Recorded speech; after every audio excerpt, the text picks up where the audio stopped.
Hello, welcome and welcome back. This is Jacob and today we are gonna be continuing the Let's Play for Reverse 1999.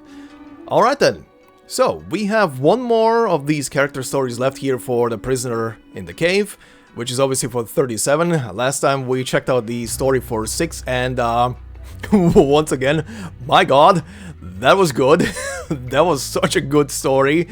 And I think I said it already last time, but I think it really helped that I had no idea about this character, considering that in Chapter 5, he was barely present. I think I could count on one hand how many times he showed up during Chapter 5, and yeah, he had no character development there, so seeing all of that in here in his story, which was also very lengthy, which I do appreciate, was just so good.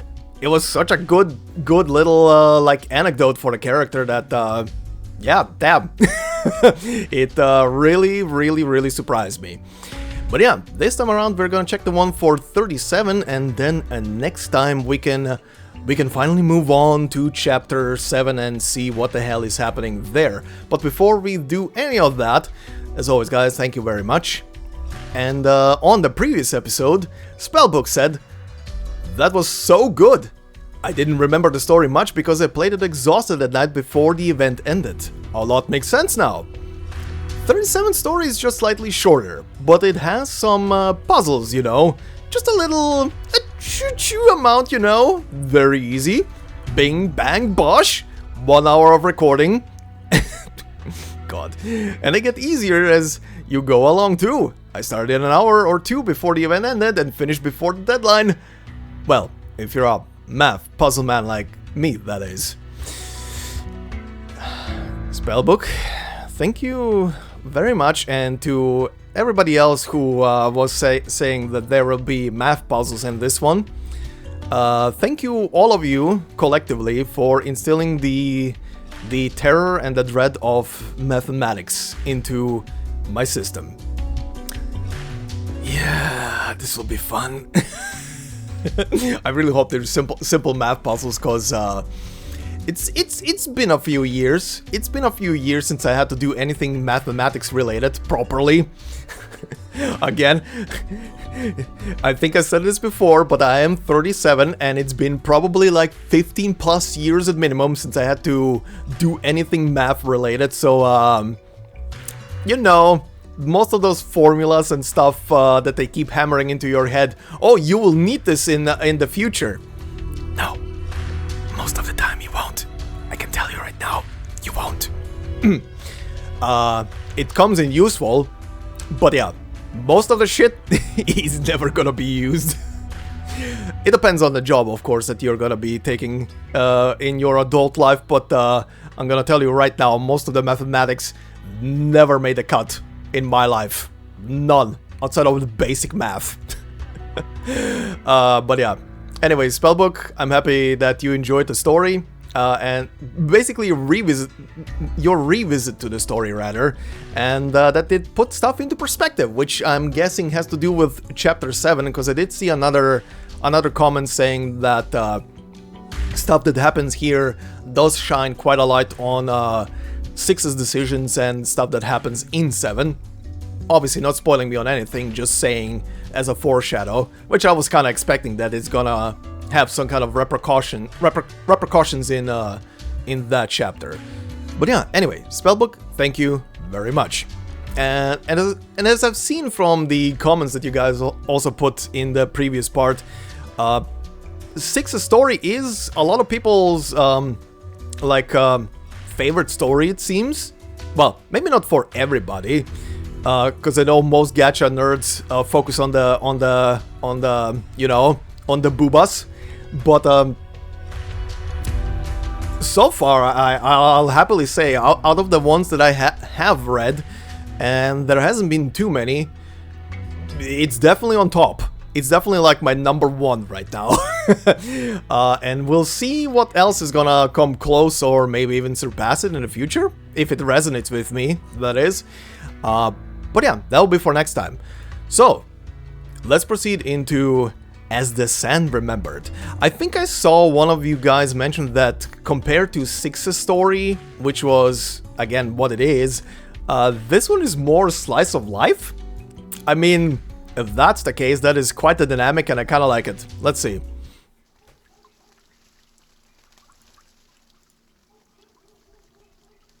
Also, that dog barking outside, I can hear him. I hope the mic is picking him up. Oh! 37. Okay, we're beginning with a flashback, and Sophia, still in their childhoods. Look! Look at the trail I made in the water. Certainly. Yes, I was counting. The end result was the number 4. What? For what? The steps? 37 walked over to Sophia, raising 4 fingers seriously. That means what you did was spot on. 4 signifies justice and strength. Wonderful. Let me try again. I try to make more Oh. Is that the amount of skips on a stone that you managed to do?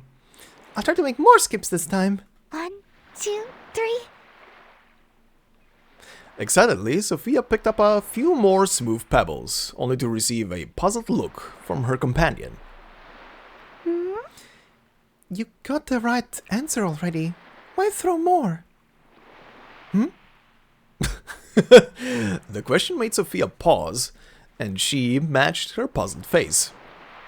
But 37 seemed to be more confused. Bigger... This child. Bigger numbers aren't always better. If you're testing your throwing technique, 4 is the best possible number. Yeah. Or do you want to test your passion and coordination? 5 would be better for that. No, I'm not trying to test any number. It's a game. The red-haired girl felt caught in the awkwardness of the moment.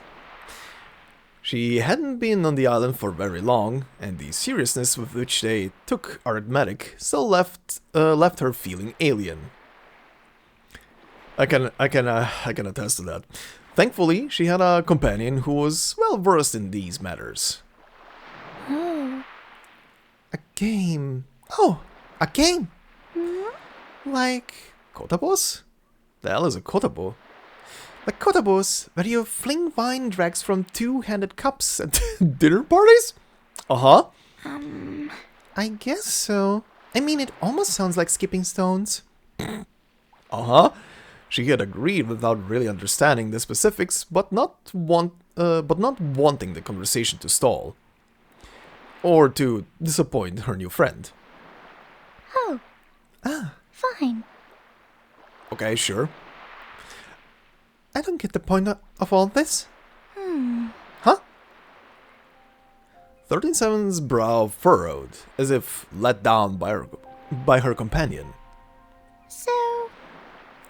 Throwing wine or pebbles, hitting a target, sinking a plate, or skipping stones on water. Does all this have any symbolic meaning? What are we trying to achieve? If it's about being the highest ranked, I get it. Like 210. He's always trying to get the top score in kotabos. So is 6. He's always chasing the end of each series. But sometimes it seems people do things without any purpose at all. Well, they're just playing. That's what most games are about. Spending time with friends and having a fun time. Without any greater purpose, I guess. Fun? You mean these things don't have any transcendent purpose? Oh boy. They don't climb up the hierarchy, seek knowledge, purify their souls, or seek out the truth? So all they're doing is idling in the sensory world. Oh boy. The young girl's tone grew much more distant, even cynical, surprising Sophia. No, I think Well, it's not entirely like that. Sorry, 37. I'm new here and there's a lot I don't understand. If I'm wrong... The blue-haired girl was resting her chin in her hands. She had already drifted away in thought. Sorry. Oh, sorry. What were you saying? That's alright. Never mind these trivial matters. We have more important things to do. Mother asked me to familiarize you with the island, so is 4 the number you wanted to validate on the beach? Oh my god. This child. Sophia tried to finish her apology, but 37 dismissed it with a wave. She was already caught in another train of thought. This kind of thing would happen several times until she got used to it. But back then, her still fledgling heart was unspoiled by the sea breeze and sand, and she was full of questions. 37. I still don't quite understand this Aperion belief in numbers. I just think... Before coming here, I dealt with numbers in my studies, but it was just arithmetic. When I solved problems, my dad would reward me with a candy, and I've saved them in a jar to buy flowers for Mom before going to the hospital. Oh, this little bean!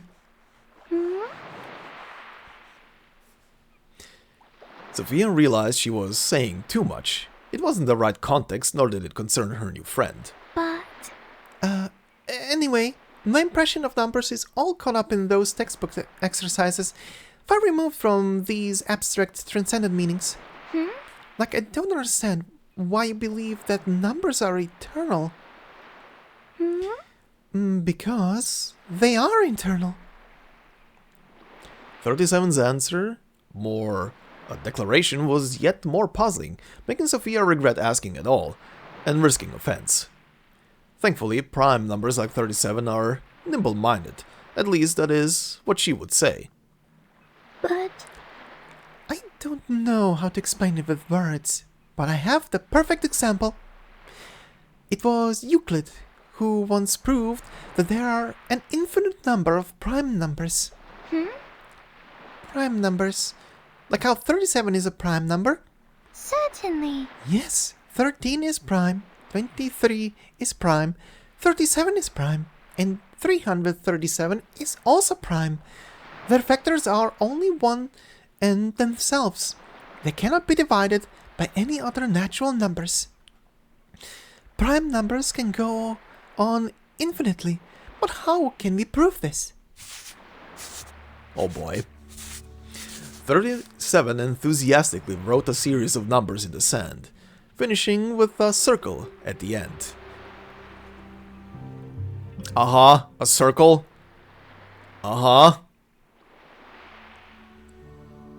Euclid's method is to imagine the existence of the largest prime number. This is... oh, it's literally a circle. Okay, I thought she's gonna say 0, but it's literally a circle in the text. This is a... actually, I don't know. I feel like that should have a name? If we are talking in mathematical stuff, I kinda wanna see now. Okay, couldn't find anything on the double. Don't think that is a mathematical symbol for something. Maybe, okay, she's probably gonna explain it. Maybe it's just a stand-in for, like, imagine a number continuing or whatever. So, we make a complete series of prime numbers, starting from the smallest 2, all the way to the largest... I'm just gonna call it circle. Largest circle. Okay. Based on this understanding, let's imagine there's a larger number... triangle. Okay, circle, triangle, fine. Triangle represents the multiplication of all prime numbers in the cube, plus 1. Clearly, it cannot be divided by any of the listed prime numbers. The numbers 2, 3, 5, or any number represented by a circle will result in a remainder of 1. A remainder of 1. Okay, so yeah, the circle is just a stand-in for any number. If triangle is not a prime number, it should be divisible by a prime number larger than circle. If triangle is a prime number, then naturally it's larger than circle. Both scenarios contradict the assumption that circle is the largest prime number. Oh, speaking of largest prime number, what I was literally looking at a moment ago was actually the largest prime number, and oh boy, the amount of decimals in that one. That is anyway. Therefore, the conclusion is there's no such thing as the largest prime number circle. Prime numbers are infinite. 37 finished writing, clapping her hands, shook off the sand, and stood up beaming. But...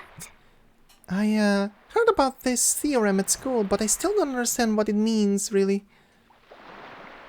She couldn't grasp the transcendental meaning behind such specific mathematical theorems.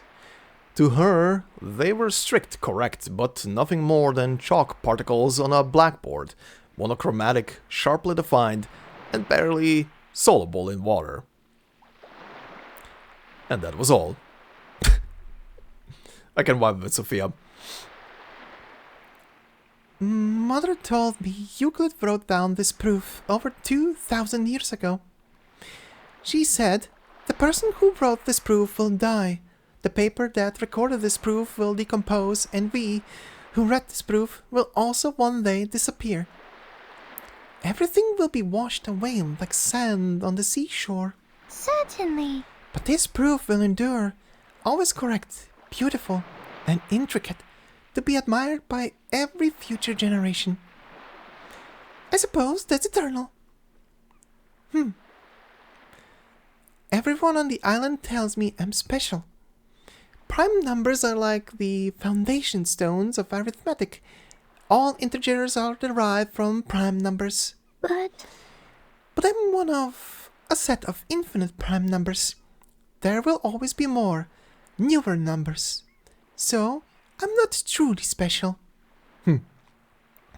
But even if I am just 37 grains of sand on the beach, I'm still encompassed within this infinite cube. And there are an infinite number of such sequences. Sequences of integers, sequences of fractions, sequences of irrational numbers. Each and every one infinite. 37 turned around, and now her eyes sparkled with the grains of sand in the sunlight. We're all a part of infinity, and I take pride in that. I think, Sophia, that is what eternity is. Interesting point of view. Under the bright sunlight, the grains of sand of the beach gleamed like gold. As she locked eyes with 37, it was blinding, yet poignant. Don't close your eyes. As the scripture says, do not shy away from anything beautiful. ah,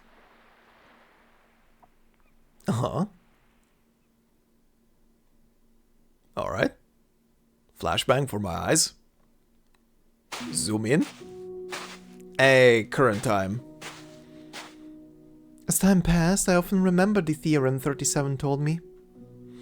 I never quite understood her world, this fascinating abstract kingdom of mathematics, where every number is her friend. But in that moment, I got a fleeting glimpse of the beautiful brilliance of eternity in her eyes. It was enchanting, inspiring, and admirable. It became the seed that led me to embrace the school. The beach changed in the days that followed. The ship approached the shore, the emanation unfolded before our eyes, and cheers turned into sorrowful cries.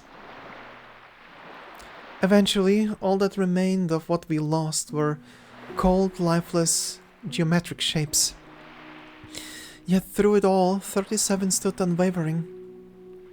She poured incredible focus into her mother's research, never displaying any sadness, or hesitation. Just like the theorem she spoke of that day on the beach. Unchanging, resolute, immune to the passage of time. How could 37 stay so uniquely unaffected by the world around her? I couldn't find an answer to that question. All I could do was offer her my help, meager as it was.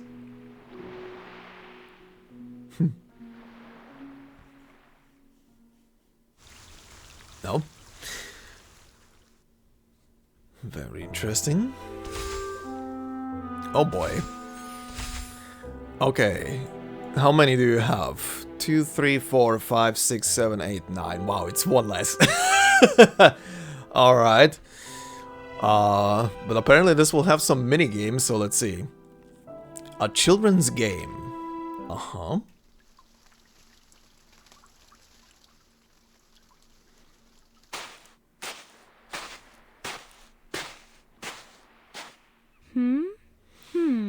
The lab's light bulb needs changing, and we need more paper for calculations.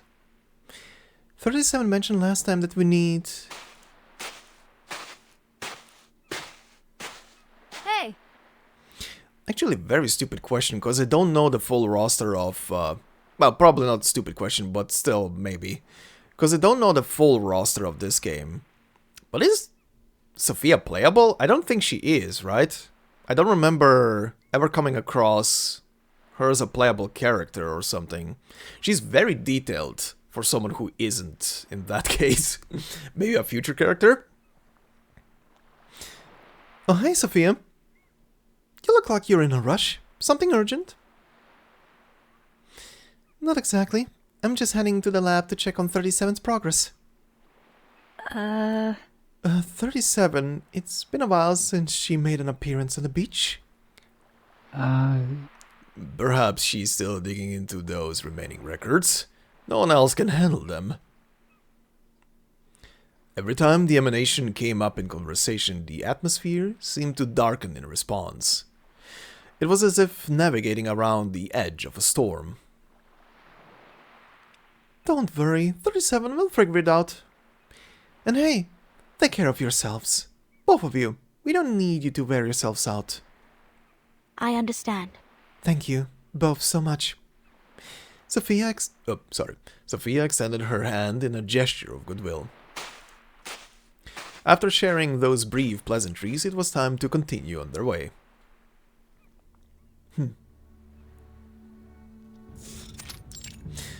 Laboratory Island. Scattered, scribbled notes, piles of thick books, and stray strands of critter hair. It looks as if a flock of Abraxas had visited, or the lab had been caught in a whirlwind for centuries on end. Anyone would have been exhausted by such a sight. And amidst the panoply, the lab director herself lay sprawled across a table, lost in her own head. 37, have you considered tidying up this room? She moved nimbly, stepping over her scattered books as she approached the long table. The notebook which lay beside 37 looked oddly familiar. This is... Is this, Someone had treasured this notebook, adorning it with illustrations and notes. Flipping through its pages, Sophia found meticulous data validating records accompanied by engineering sketches. After a few more pages, the content started relating to things on the island, interspersed with sheet music and simple sketches, documenting seagulls flying by and the silhouette of a little girl playing. Finally, her fingers halted on a page with grids and a few math problems written on it.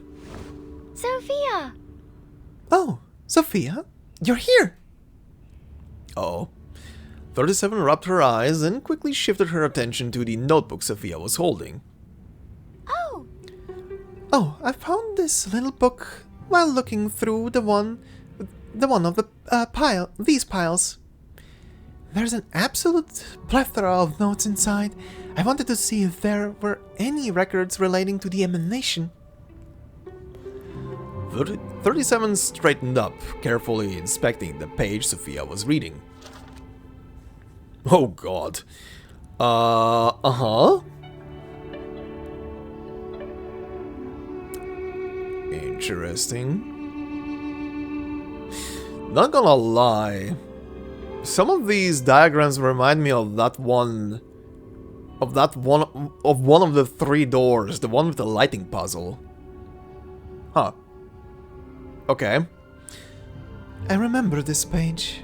I was so young then, standing on my tiptoes to reach my father's desk. I told him how my friend seemed uninterested in games and that I was struggling with math.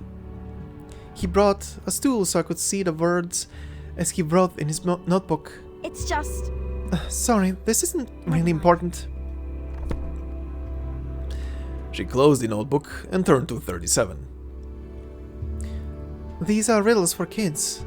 Far too simple for you. Don't waste time on them. Everyone's waiting for the next phase of your research. I'll take this notebook with me. No. No, Sophia. These aren't just for kids. I just found out that the answers form an interesting sequence. They might relate to celestial rhythms. That's Hugh's area of study, right? Look, this number seems to follow an octave pattern with the next one. And these symbols are unique too. I think... They're all related to the number 3. It must be a trick using a combination of triangles. I've tried several solutions. Right, her obsession with triangles. She listed one intriguing discovery after another. 37 pontificated, glowing with increasing focus and enthusiasm. It was reminiscent of her past lessons on the beach and countless nights researching the emanation. Armed with that intense curiosity, she sought answers in everything. Unwavering, unchanging. Well... Fine.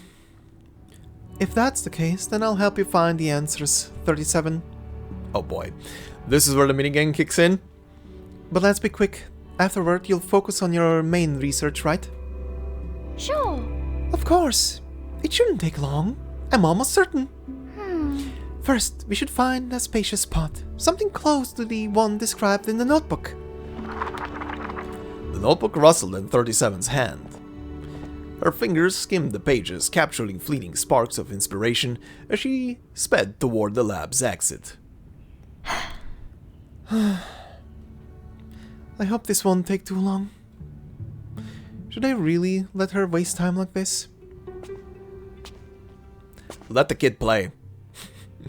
This is a game for her, and I would say she needs it. Okay. Beach walking.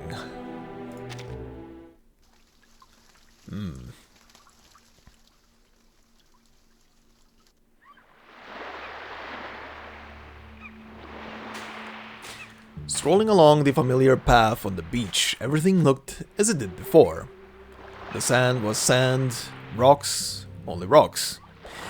Earthly elements far discovered from anything transcendental. But it was an unwritten doctrine of the school.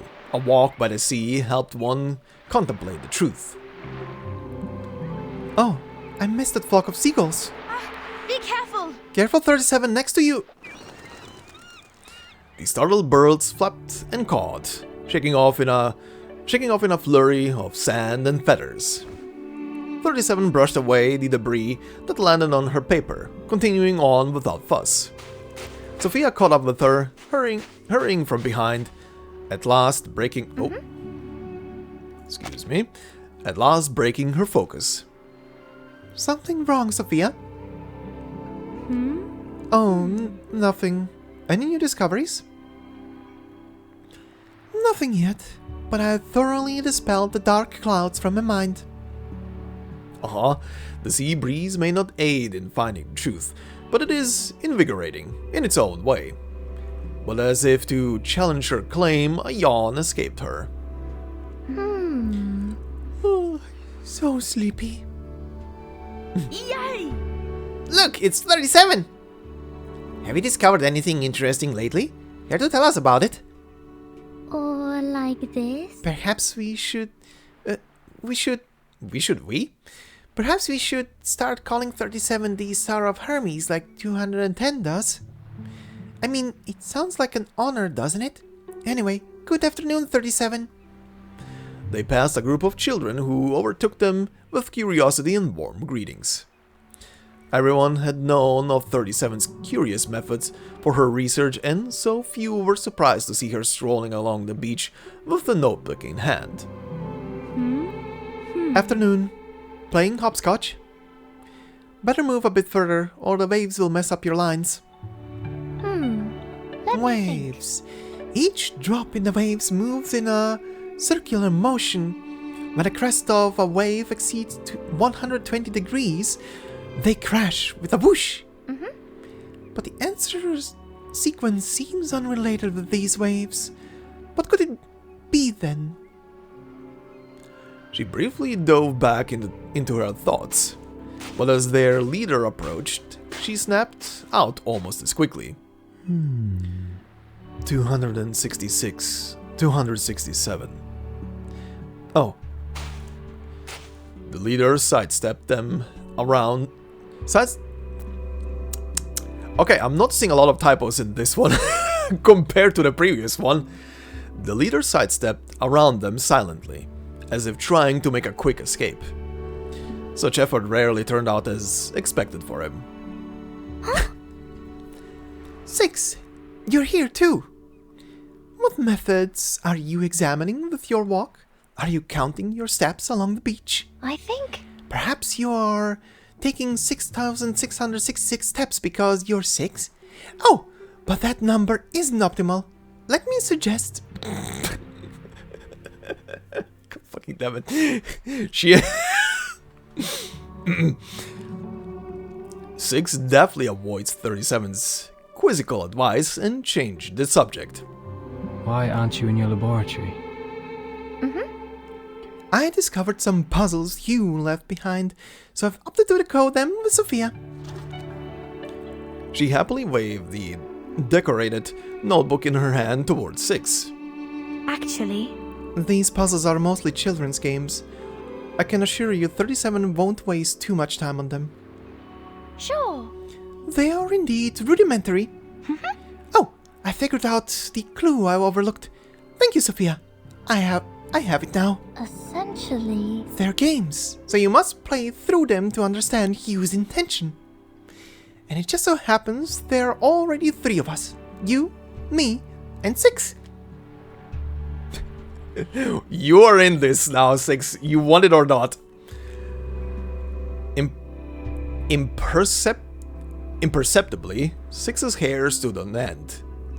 Like a fight or flight response.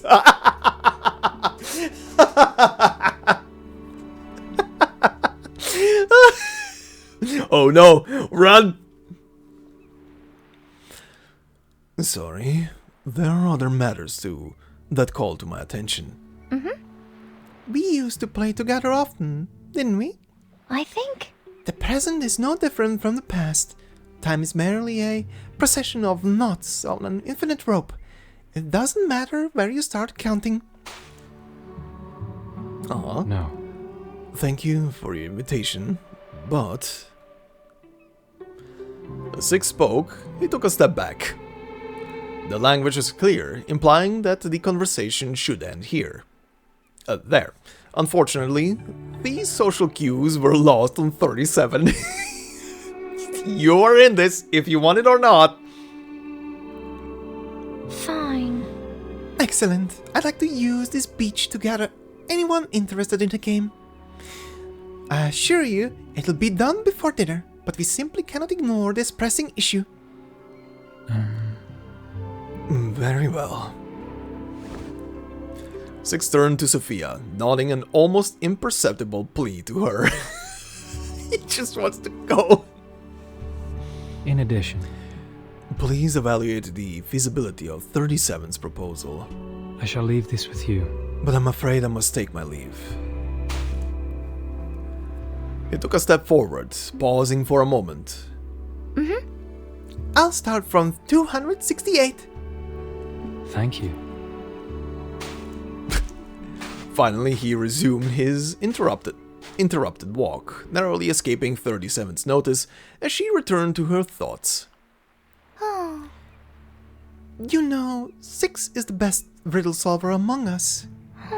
He used to say the most interesting things, but now he's become naught but a walking scroll. actually, 6 has become the leader of the school, and our leader needs to be even-handed, objective, forthright, flawless. 6 has so many obligations. We all have our own tasks that need doing. Well, then, my task is to understand the true meaning behind these exercises. She raised the collection of children's games high. For the island's chief researcher, it wasn't the most fitting action. 37. perhaps. Maybe these exercises don't have any meaning at all? Huh? 37 blinked, as if Sophia's words had no important imprint of meaning at all. I think. They are just children's games, and you already know the answer to each one of them. Perhaps. I know you think the sequence of answers has some significance, but maybe they are just random numbers. All things considered, we still have...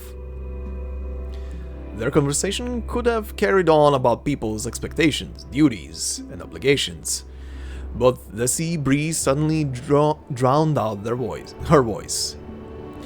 37 didn't hear her, or perhaps she didn't care to. It's those kids! Look! 37 looked into the distance, completely engrossed in the next moment. Come on, Sophia. Hurry up. I'll help you ask. Hold on. Don't go so fast. Her words were lost in the swaying of 37's robe as she dashed ahead. She was always one to act on her thoughts immediately, seizing on every idea and squandering her inspiration, yet she could reach heights others only dreamt of. Not long ago, she rushed out of the canteen in the middle of dinner, bewildering everyone present. But a day later, she submitted her initial speculation on the distribution of the emanation, which was just as soon verified. When asked about it, 37's response was understated. Oh, I simply noticed a striking resemblance between the patterns of the emanation and how my sesame seeds were arranged. I mean, inspiration can come from anything. Perhaps so. It was her strange genius. She bent down to pick up a pebble buried in the sand and tossed it as far as she could. As the stone... Nice sound effect. As the stone skimmed over the water surface, it created several ripples, conjuring a stream of memories. Oh boy, we're flashing back again? Oh yeah. Oh, this is when it happened, I'm crying Sophia. Faint sobs colliding against the smooth geometrical surfaces, leaving faint and hollow echoes. But a hurried set of footsteps obscured any other sounds. Certainly. Sophia, you're here. I have something for you. Something you'll be interested in. 37 handed over a glass bottle. The rolled up paper inside looked jagged, as if it had once been a corner of a worksheet. You wanted to know your soul number, right? I saw it, so I brought it down here. Uh-huh. Her tone was as proud as ever. It was a prime number, one that carried a meaning of hard and piercing brilliance. It was a memory that was willfully forgotten. In the last moments of her memory, the glass bottle traced an arc through the air, landing in the sea. As the ripples dispersed, calm returned.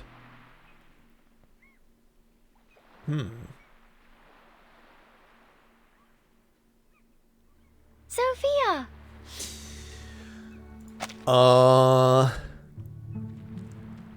Prime number, one that carried the meaning of hard and piercing brilliance.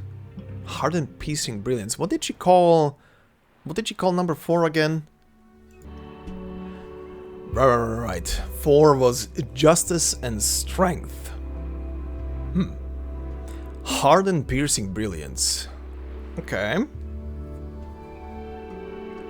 Sophia! Sophia! Her friend's call brought her back to reality. Brilliant!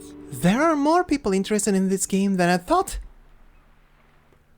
In no time, 37 returned with the participants she had found. Shining with confidence, she seemed ready to start immediately. All the necessary conditions are met now. We need to proceed in order with the game. Let's start with the first question. Will you help by observing us, Sophia? Of course. I'll validate your calculations and check for any errors. The red-haired corrector nodded. Of course, not every question needed an answer. Now they all had their own tasks. Okay, is this where the minigame kicks in?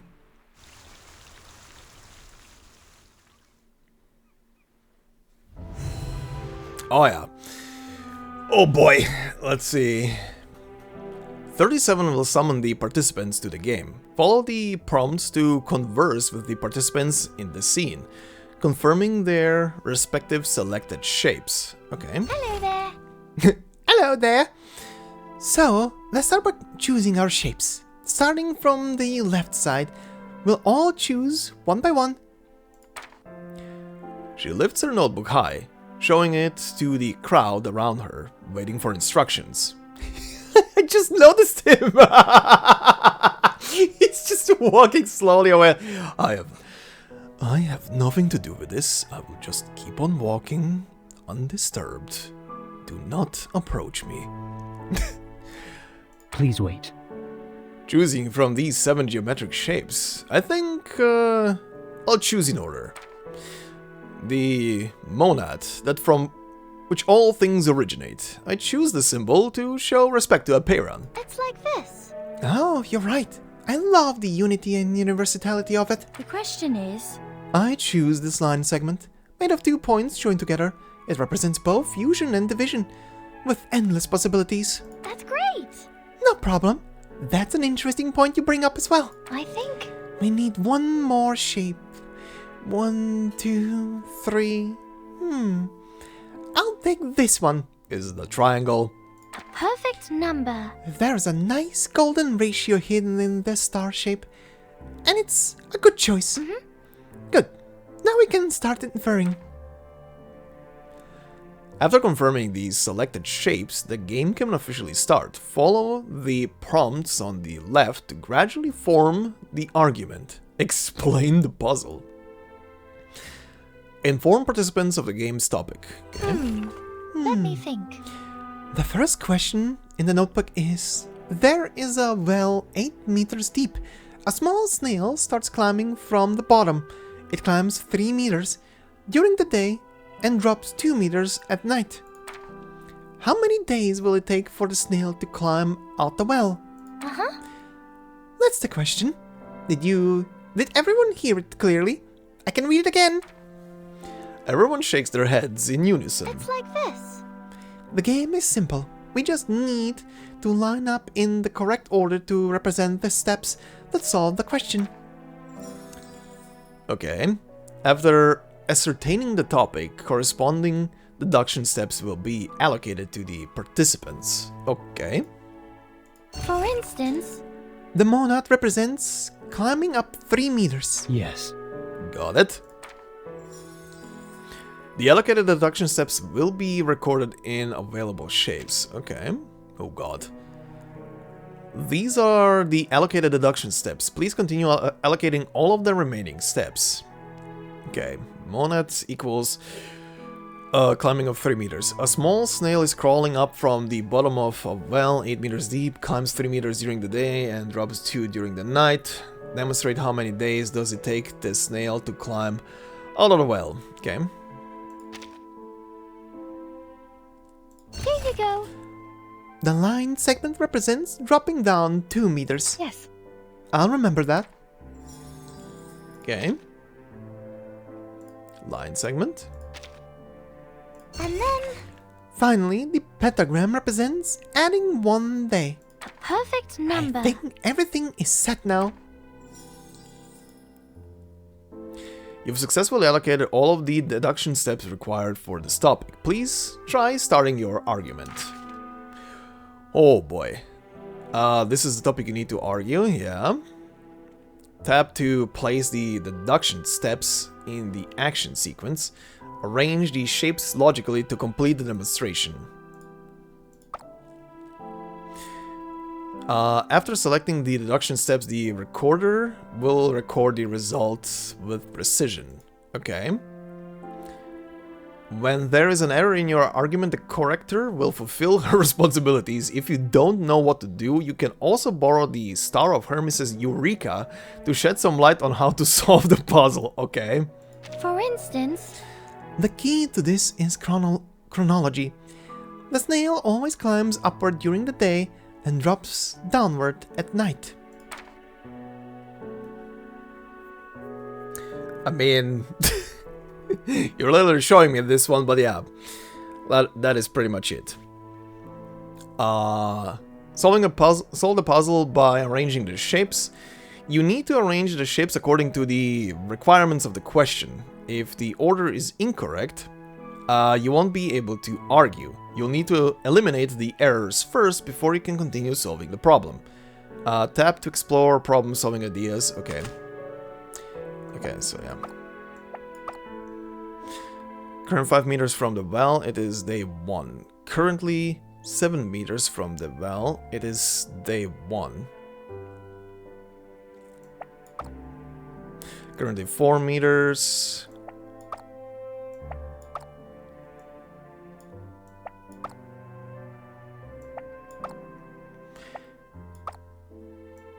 Currently 5. Currently 2. Okay, this one is simple. It's literal chronology. And that's it. Completed. Okay. Okay, first one is super simple. Cannot wait to see the one that will stump me. Answer in a bottle. Okay. Interesting minigame though.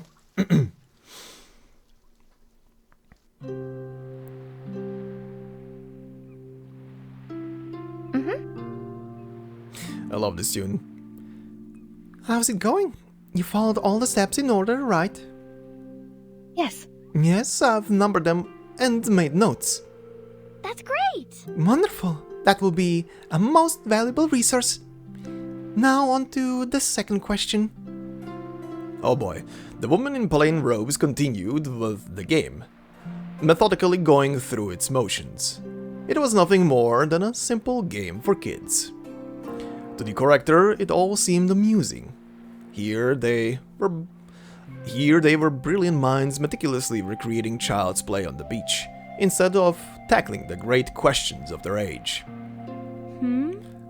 Do you really think this game holds any significance?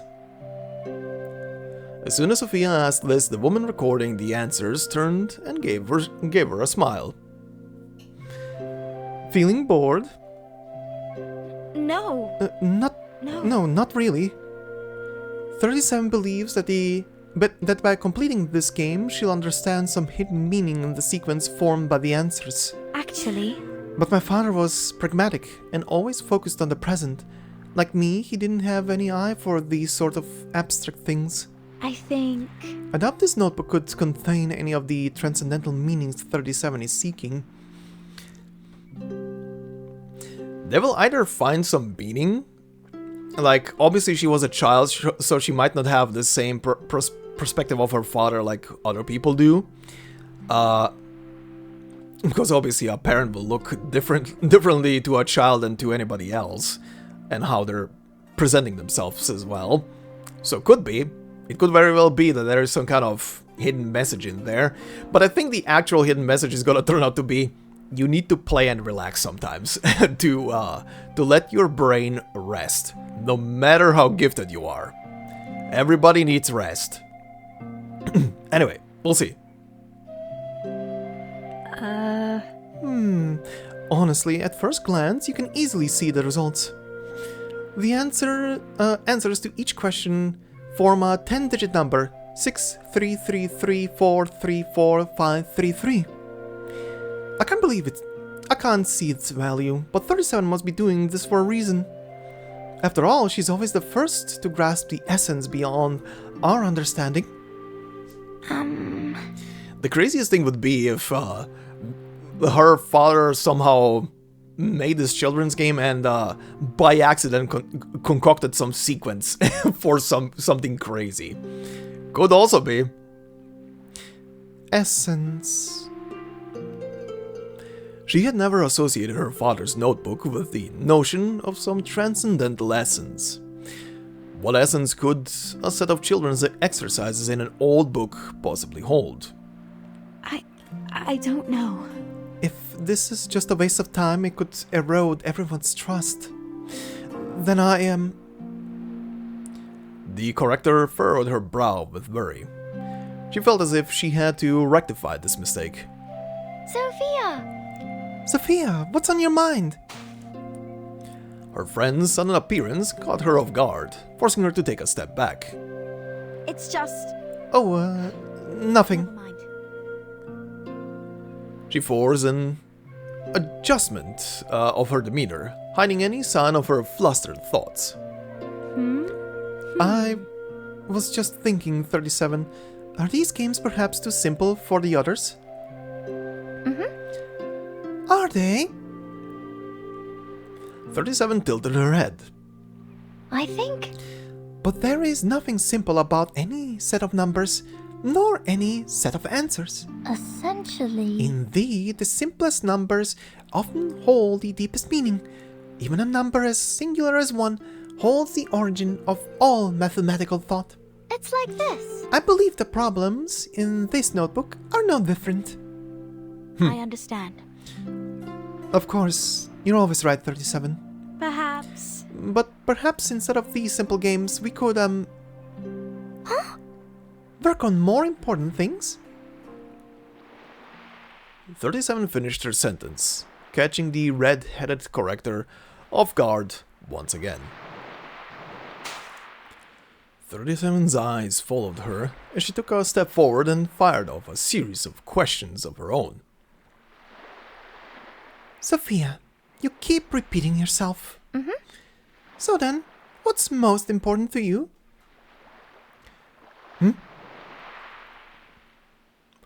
There could be many answers.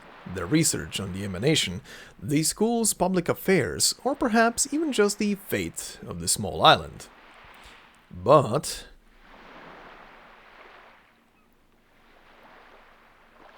but... No, go away, 37.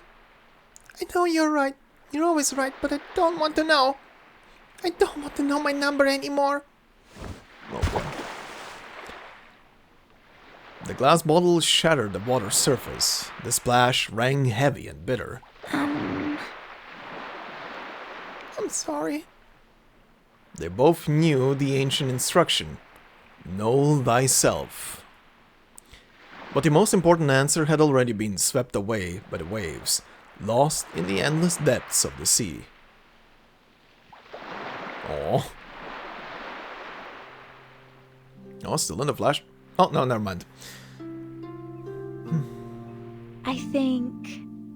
Sorry, 37. I don't know that I can answer you right now. It's such a profound question, and I don't have an easy answer. Perhaps... I suppose I need some time to think about it properly. I need to check our inventory. I hope your research goes well, 37. She spoke the words quickly, feigning calm. But it wasn't so easy to turn and leave. 37 held Sophia's hand firmly. Someone once taught me a problem-solving technique. When you're at a loss, try changing your mood.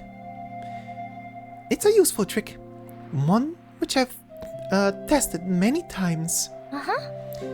If you don't have anything more important to do now, why not play the game with us? You still haven't participated in Hugh's game yet.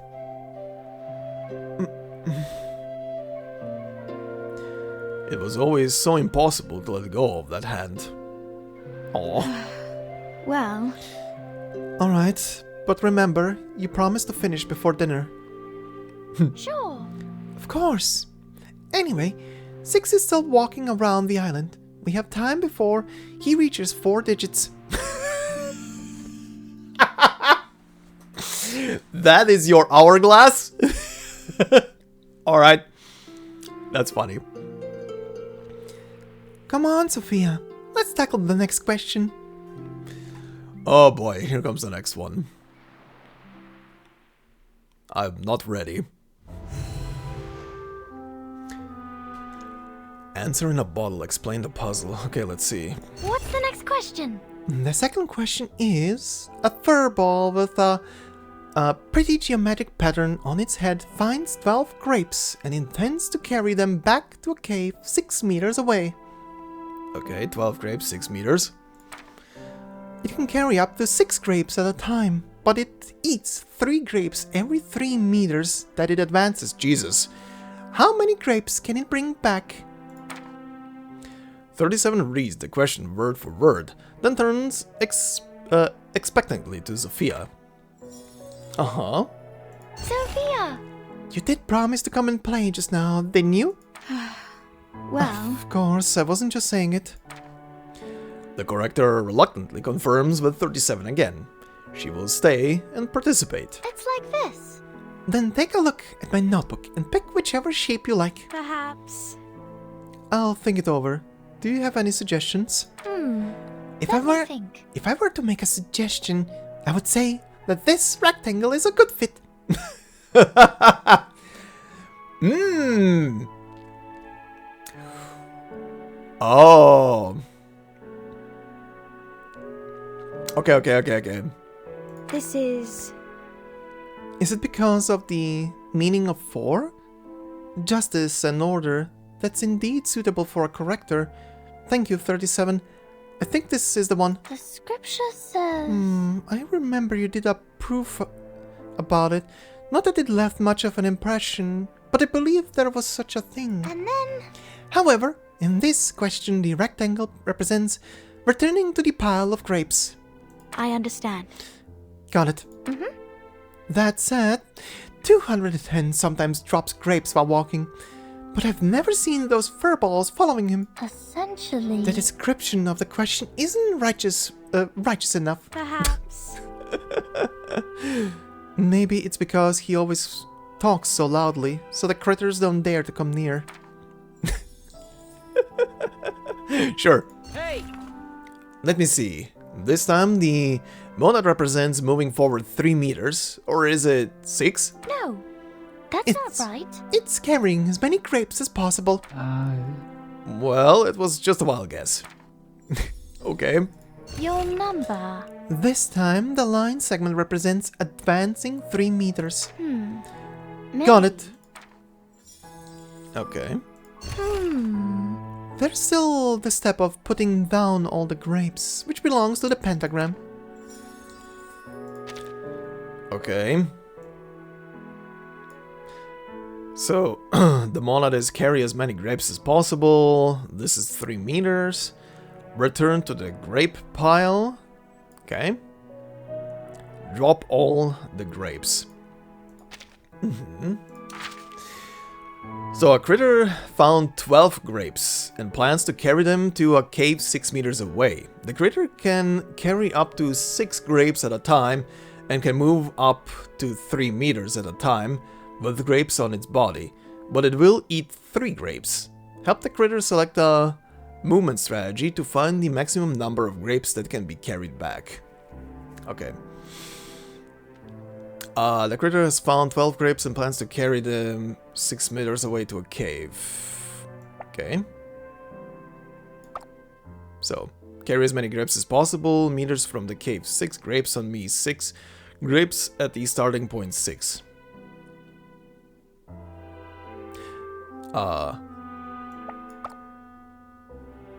Advance 3 meters. Advances 3 meters from the cave. 3 grapes. Okay. Is it gonna be 0? 12 grapes. Carry up to 6 grapes at a time. And can move up to 3 at a time with grapes on its body. But will eat 3. Yeah.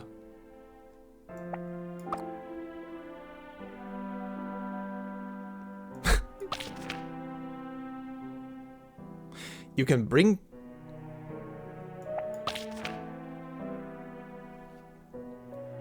You can bring back memory grips? Huh? Okay. Drop the grapes 3 meters from the cave.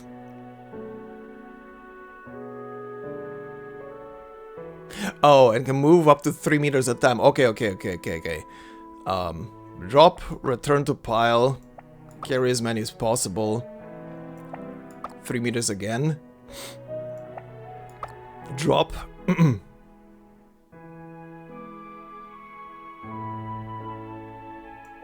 Carry as many. And that's that. Okay. Alright. That was fine. That was fine, yeah. Didn't really immediately grasp the thing that it was wanting me to go, like, pick it up 3 meters, drop it, go back, pick up 3 meters. I thought it was telling me that the entire way it will it will walk with the grapes. And then go back to pick up more. Okay, anyway. Behind the puzzle. Oh, immediately into a new one. Answer Sophia's question. What do you need? So, did you get the result you wanted, 37? Maybe after a few more questions, I'll discover the common pattern. I think... Alright, let's hurry. We still have time for one more question before dinner. Oh, Hurry up! Oh, you're right, Sophia. She flips through her notebook, seemingly with a new idea. it's all right. I'm glad You're you beautiful. I'm glad you agree with the suggestion. Let's continue on as it's written. No. We don't have to verify the same thing over and over. Initially, I just reduced the sequence by 3. And now there are 2 more duplicates here. 3 and 4. Subtract 1, Alright, then subtract 1. let's skip some redundant parts. I'm sure we'll clear up the rest soon enough. Hello there. Hello there! Who else wants to join the game? The eager little boy is the first to step into the field. Like I said. I've been thinking about this while watching everyone play. I want to choose the hexagon. Because it's perfect, and it has the number 6, just like our leader. Yes, exactly. But he hardly ever participates in such games. At this point, I prefer your approach. I love how she is not giving him any shit. any like just you're never playing with us, you ding dong. 37 nods in approval at the little boy's active participation. Yay! Thank you very much. Okay. What's the next question? This question is somewhat different from the previous ones. Based on the description, in what position is the hexagon? For instance... I'll show the notebook to each of you. Then you just need to say the corresponding order. Oh, good lord. What's in here? Can we deduce where the hexagon is from the left, based on how the shapes are arranged? Okay. No. There are no shapes on my right, but there's a big crowd on the left. Oh god, it's one of these. No shapes on the right, huh? Okay. The question is... My position... Oh, I see it now. There's more than one shape on my right. There is more than one shape on the right? Okay. This is... Among 2 shapes adjacent to me on both sides, there is no monad. Oh, good lord. Neither of the 2 adjacent shapes is... It's cut off. Is the monad. Okay. It's really good. I'm neither the furthest left nor the furthest right. Oh god. Neither the far left nor the far right. Good. Don't choose either. Don't go full either. Sorry. Let me think. Now it's my turn. Standing to my left is a line segment.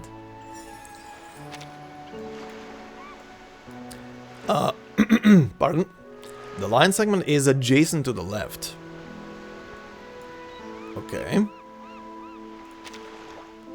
Okay. Can we deduce where the hexagon is from the left based on how the shapes are arranged? Huh. Okay, so the monad is no shapes on the right. The line is there is more than one shape on the right. Okay, so the monad would have to be the last thing. Actually, can I place you? I can, okay. Place the monad 5 spaces from the left, okay. There is more than one shape on the right, so you will go here. Place the line segment 3 spaces from the left, okay. Neither of the two adjacent shapes is the monad. Okay, so you will go somewhere here. The line segment is adjacent to the left, so you go here. Place the pentagram 4 spaces from the left, okay. Neither the far left nor the far right. Okay.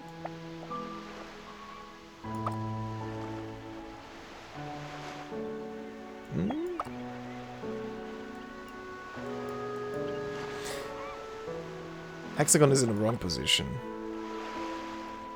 Rectangle is in the wrong position.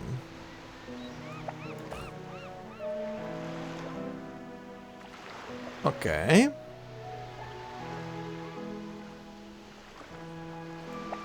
Ah. No?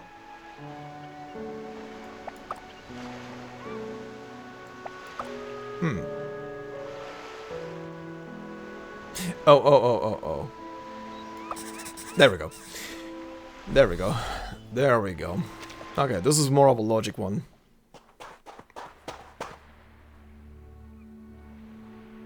Sophia! Was the game helpful at all? 37 rushed over as Sophia descended from the playground. Were the problems fun, inspiring, or perhaps dull? I would not be surprised if the thing she's doing right now has, for once, literally no meaning at all, and she's literally just doing it to play around with Sophia and ease her mind, maybe.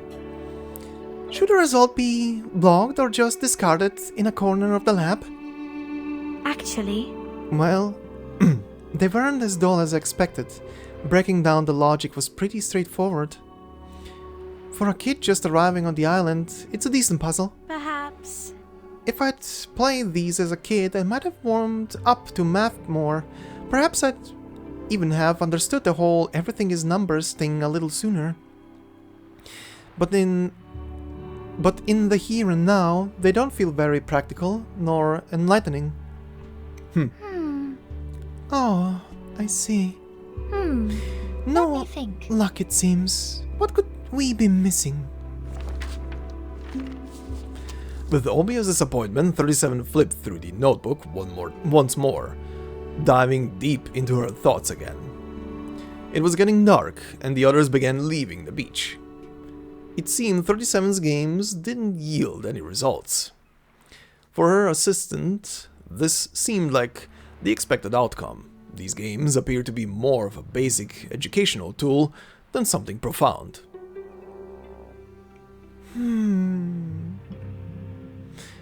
It's time for dinner. We've run out of time we requested from 6. There's... No. No, wait. It's not over until I go for dinner. 37 stared at the grid lines on the beach. as if she was rooted there. The puzzle represented by these numbers would be on her mind all night, replacing thoughts of roasted rabbit and honeyed bread.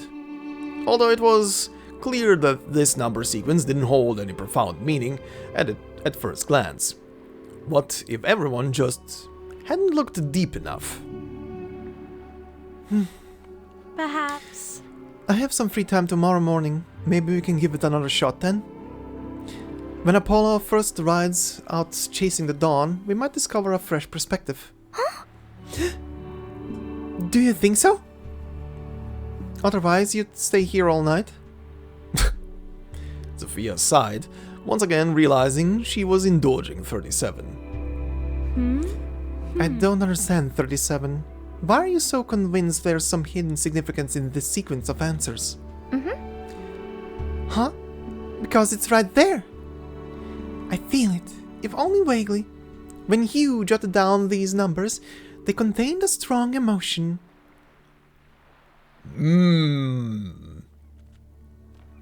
Interesting. Something for Sophia? A hidden message for her? But what? Okay. So you're going with your intuition? Intuition. At the mention of that word, the girl's expression dimmed. Back in her childhood, before she came to the island, when she was known as an Arcanist, she was familiar with this term. Sensing, listening, understanding, beseeching, being fiercely focused, and seizing inspiration, it was all familiar to her. But she couldn't see the flash of genius whenever she pleased, playing around with them as she was catching butterflies. What did having such an ability really mean? Sophia! Come on! If we don't get to the canteen now, only the soup base will be left. 37 had maneuvered nimbly over a line of seagull footprints and waved to beckon Sophia ahead. Hold on, I'm coming. And remembered, not every question needs an answer. We have more important things to do now. Like eating. Eating is very important. Okay. I do wonder where this is gonna go. How is this gonna end? Okay, number 5. What was not expressed? Well, that's a very telling title already.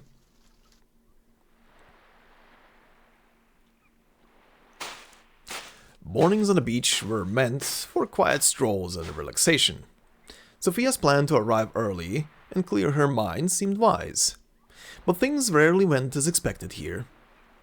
Sophia! You're late. I've been here since Apollo rose to meet the dawn. The crowd surrounding 37 seemed even larger than yesterday as she hoped and waved at Sophia. At the center of the crowd was another familiar figure. Meaning? Oh god. Ah, good. The corrector's here too. What perfect timing. Attention, please. Hey everyone, come gather around and take a look. 210 was holding up a magazine. My submission isn't any more childish than this game she's playing.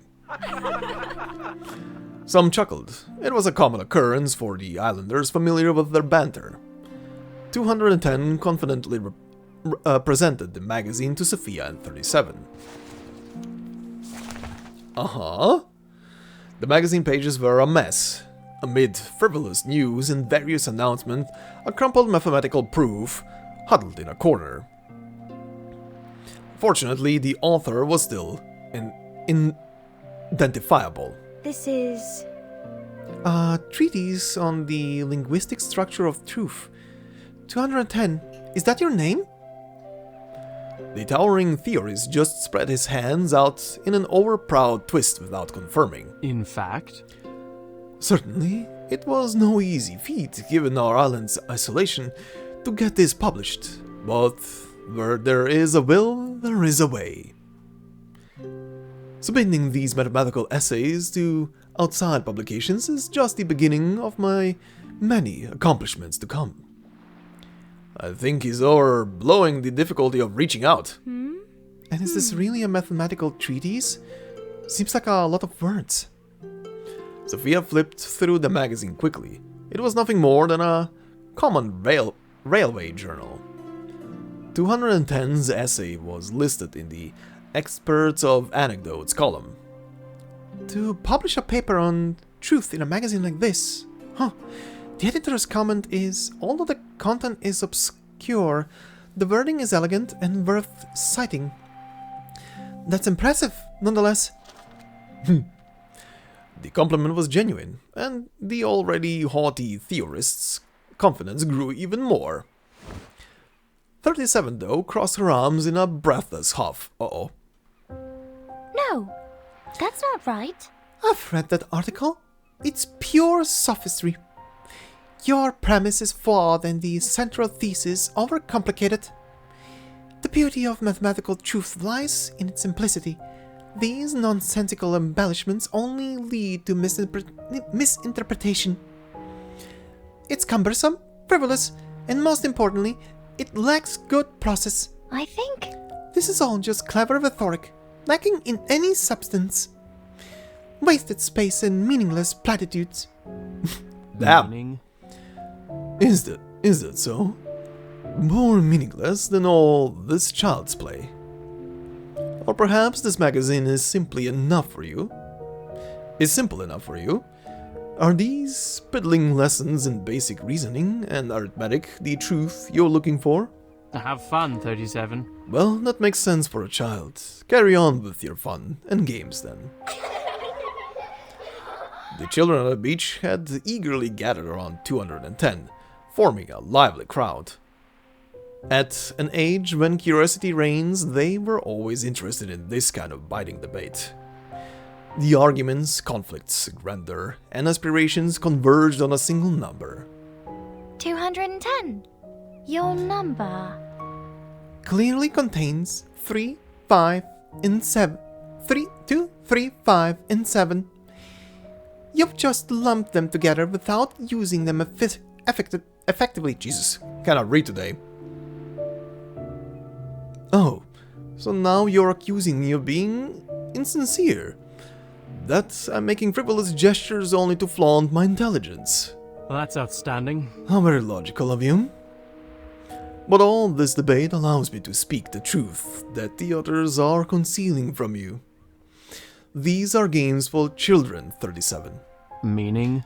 There are no revelations to be gleaned from your stubbornly pursuing some childish arithmetic. In fact? Oh, but we all trust the brilliance of our star of Hermes, and oh so willingly serve as a companion star under your guidance. But surely our brilliant star should consider other duties and responsibilities, no?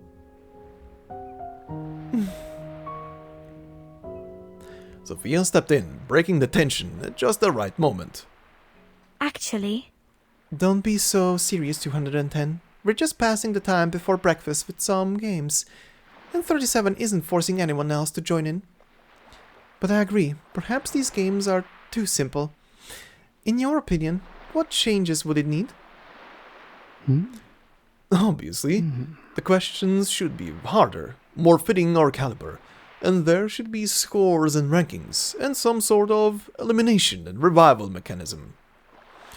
All the participants should be grouped on the beach, competing in groups of 3, and special areas and specific time slots should be scheduled.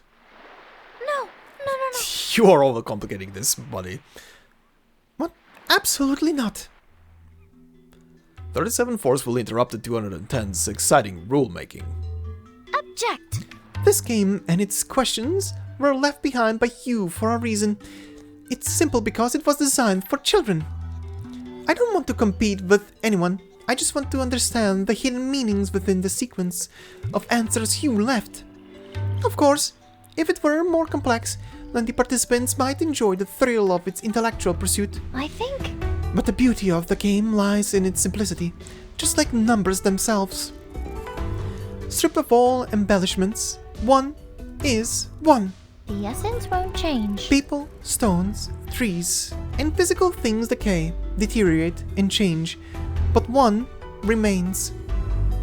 This is a simple game, yet it holds the most wonderful wisdom. You haven't truly understood. There is no need to make the simple so complicated.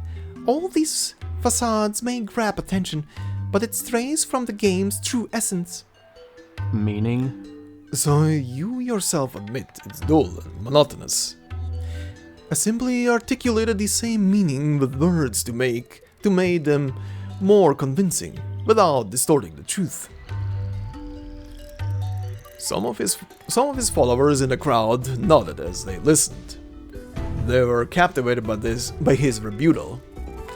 Such analysis, discussions, and endless numbers was an everyday occurrence in this school of thought. 37's response was to draw several squares on the beach. I learned about this from Sophia. Hopscotch is a popular children's game elsewhere. The rules are simple. 1 hops from one end to the other. It was easy enough to learn, and I've never forgotten it. Meaning? So our star has learned hopscotch. I hope you weren't expecting surprise. No, I mean, it's easy to play because of its simplicity. For this reason, I spread from where Sophia was before, and now the children on our island play it too. Oh, it, not I. The group of children who played on the beach yesterday began to laugh. That's right. That's great. 37's game is fun too. 37 acknowledged their young supporters and carried on. If we complicate the game, hue the design. A lot of these have a lot of weird, I think, like sentencing structures all of a sudden. If we complicate the game, hue design with new rules and competition, won't we lose its true essence? It was a splendid debate, and some followers had already started betting seashells on which side would win. On the island, such debates might continue from early morning until the time of silence. If that were to happen, 37's game would be unable to continue, and more important, research would tragically remain on hold. The corrector felt the need to intervene. I think... Both sides brought strong points, I believe. Of course. You're right. Yes, of course, 37 is right. About what, exactly? As you said, it's a children's game. Its essence cannot and will not change. I'm curious, though, about what insights you can glean from such simplicity. Or? Everyone can see the answers at a glance, yet you believe there's some profound meaning in this combination of answers. 210 spread his hands in a mocking gesture and shrugged. It's just time wasted, nothing compared to the pivotal proof uncovered by your great star of Hermes. Have fun, 37. Go on, figure out how much this children's game is worth caring about. I'm eager to see the outcome.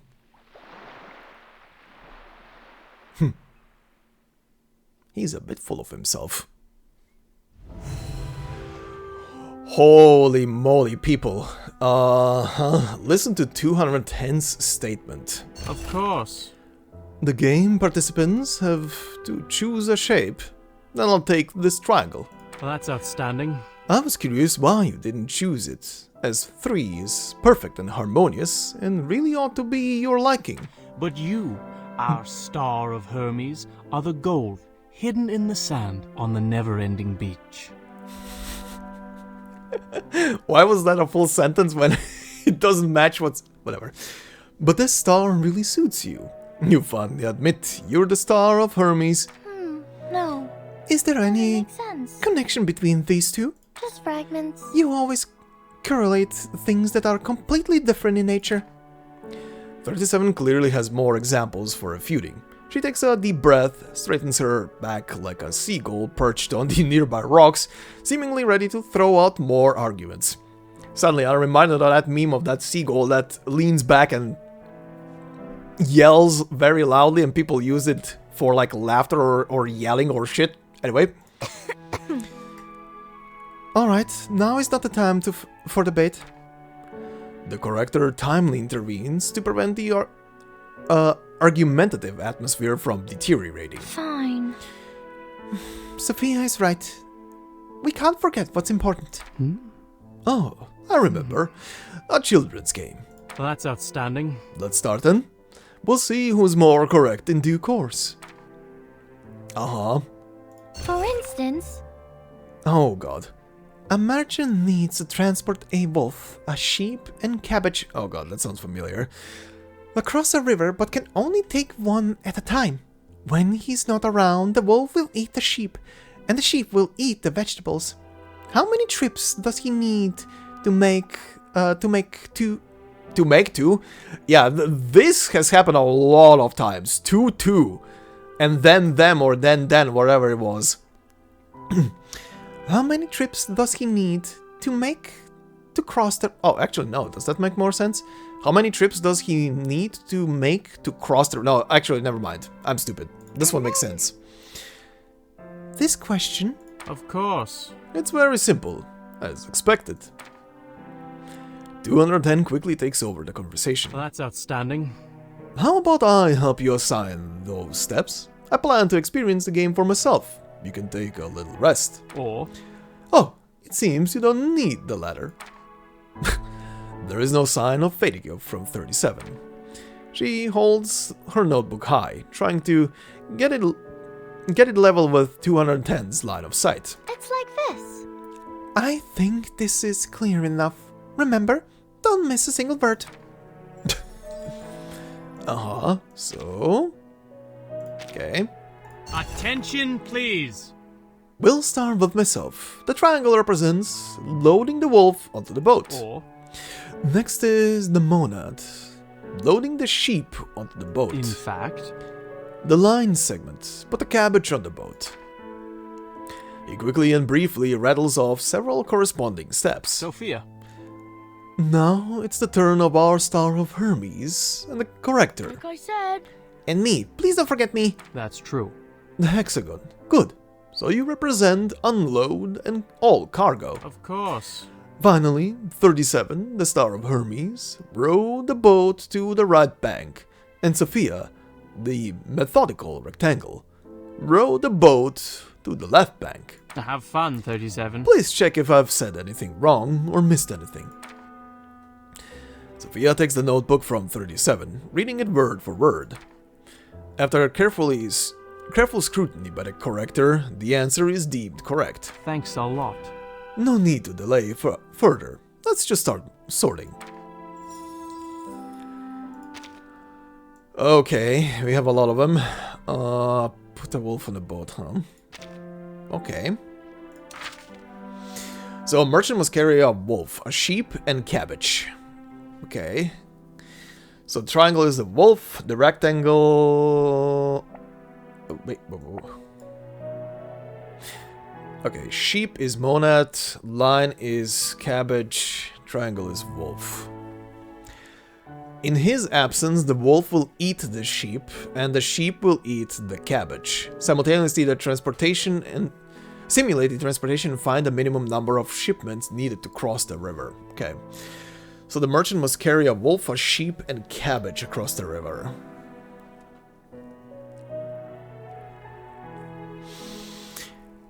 Oh god, how does this go again? Oh, this is... this is giving me a lot. Okay. So... start either with the wolf or the sheep. Sheep. Boat position left bank. On the left bank, wolf, cabbage. On the boat, sheep. Okay. Row the boat to the right bank. Unload cargo. Okay.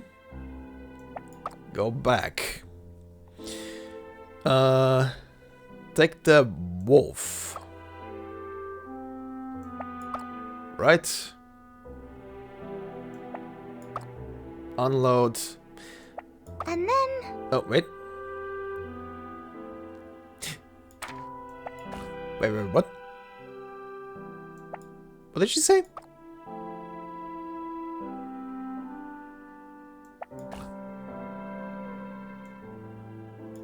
Wait, right bank. On the left bank is the cabbage. On the right bank is the... Oh. Oh.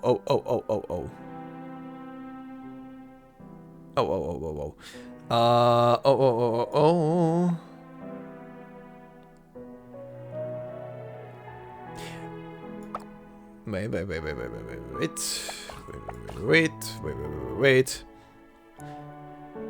Ball position on the left bank. Go to the right bank. Unload the cargo.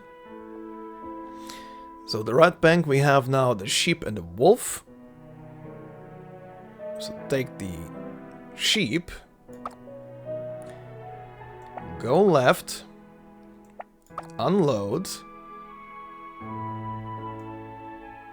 Take the cabbage. Row to the right. Unload. Go to the left. Take the sheep again. Go to the right. Unload. There we go. Thanks a lot.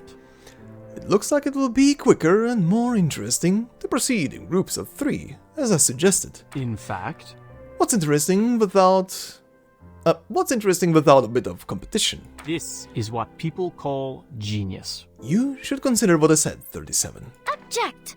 Of course I considered it. First, Debate never causes with a temporary pause. It's like a shark lurking underwater, slowly moving. Now it has found a good opportunity, showing its dorsal fin while the corrector gazes at the water. Alright. Just numbers! You don't say.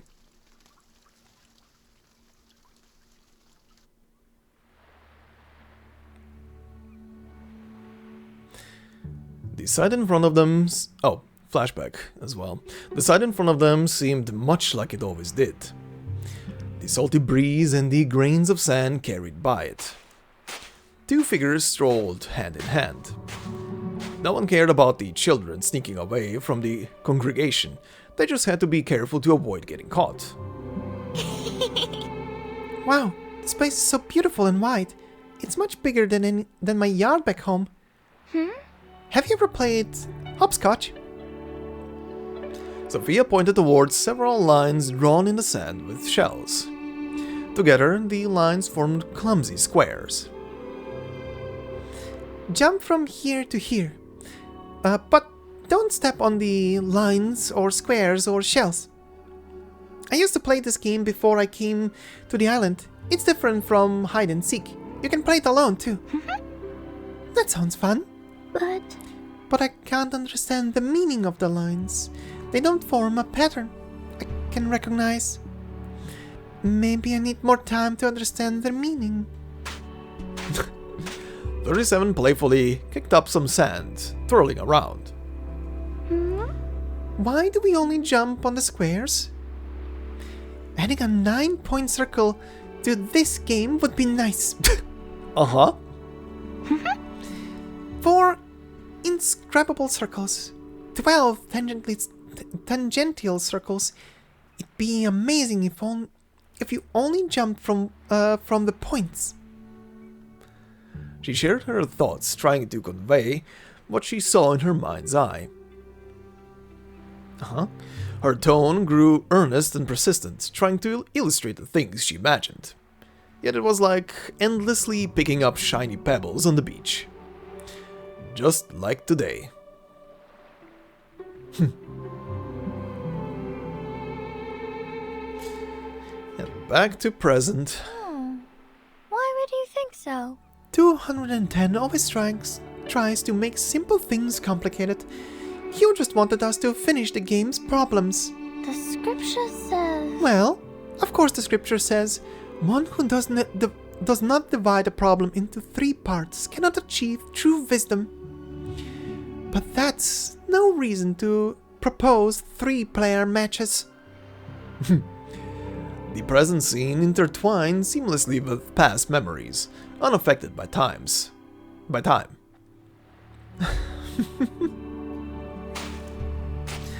The girl's rare smile piqued her companion's curiosity, and she came over. Huh? Sophia, what's on your mind? What's made you so happy? I think... I was thinking, since the emanation, we've hardly ever gathered together like this.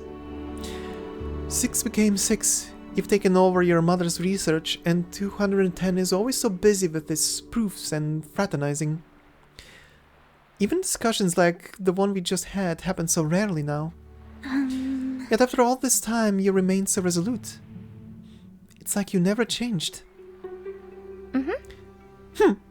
Maybe you haven't noticed, but I have changed.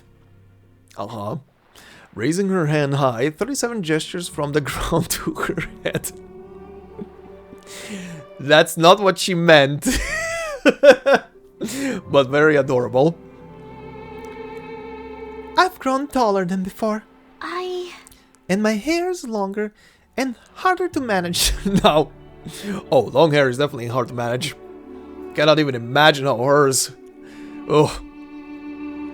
It takes much longer for you to comb it. Not these surface levels changes, 37. Fine. Oh, then I'm not quite sure what you mean. Sophia! Never mind that. I need your help, Sophia. We're down to the last 2 questions, just a stone's throw from the answer. I was hoping we could finish it together. Uh-huh. Next problem. Look for the last participant. It's like this. Everything went as I said, and it didn't take much time. A perfect number. Just one more shape to go, so we need one more person willing to play. 37 turns to the crowd, waving her arms in an open invitation. A little girl who had been watching for a long time is nudged forward by her friend. Or like this. I can do it. I've wanted to choose for a long time this last heptagon. I like to pick it. 7 is a unique, respected number. The believers nod in agreement. This number is quite familiar to them. Sure. As a prime number, it is indeed special in some ways, but that's not important now.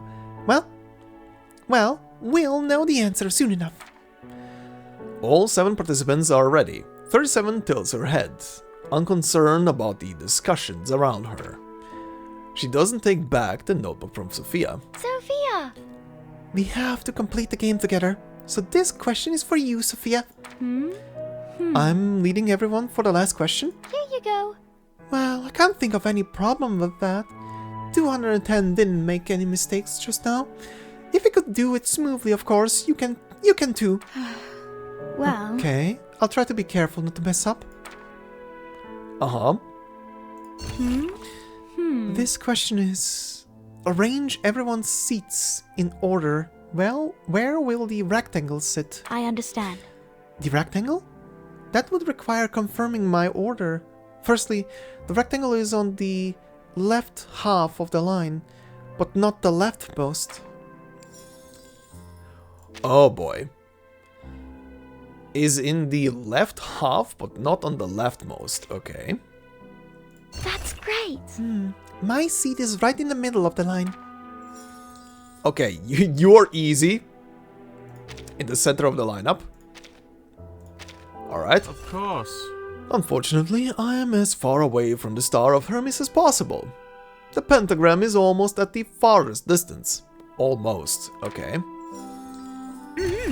It's really good. I'm adjacent to the heptagon. We can play together. Okay. So you are next to her, okay? The triangle is not in the seat adjacent to me. So it's a quiet seat. Uh-huh. And I'm as far from the monad as the triangle is from the pentagram. Okay. Sorry. According to what the notebook says, I'm not adjacent to the line segment. Oh boy, this one will be, huh? Who's left? Oh, you. Thank you. Thank you, Sophia. I knew you'd do great. That's great. Only the final sorting remains. Don't worry, it's pretty easy too. It's all right. I'm glad I could help. You. Oh, whoops. The corrector hands the notebook back to 37, observing the squares in the sand. I think. Maybe it's like this. Let me try. Okay. Okay, so the easy one. So we have 1, 2, 3, 4, 5, 6, 7. You are here. Oops. So 3 and 3 in the center. Okay. Sitting adjacent to the heptagon. Okay. Not adjacent to the triangle, is in the left half, but not the leftmost. Okay. I'm not adjacent to the line segment. Okay. The triangle to pentagram equals my distance to the monad. Okay. Sitting adjacent to the heptagon. Okay. Not adjacent to the triangle, the pentagram tries to be as far away from me as possible. Okay. The triangle to pentagram equals my distance to the monad. The pentagram tries to be as far away from me as possible. Oh god. As far as possible. So opposite sides. The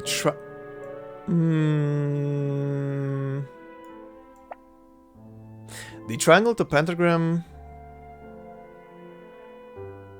equals my distance from the monad.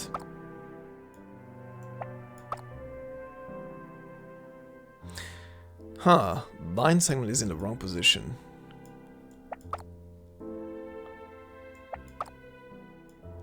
Oh boy, this is gonna be one of those. This is gonna be one of those.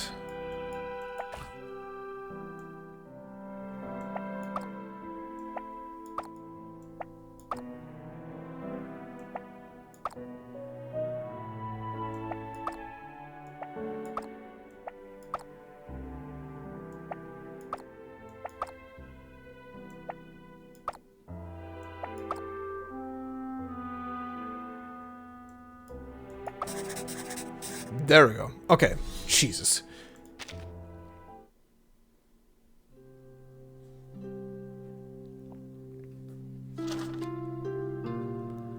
Closing her notebook, 37 felt every detail course through her body. The result was clear.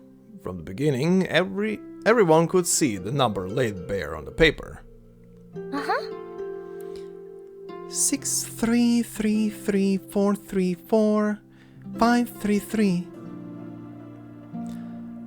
A composite number divisible by 41. Its largest prime factor was... Oh god, what is that?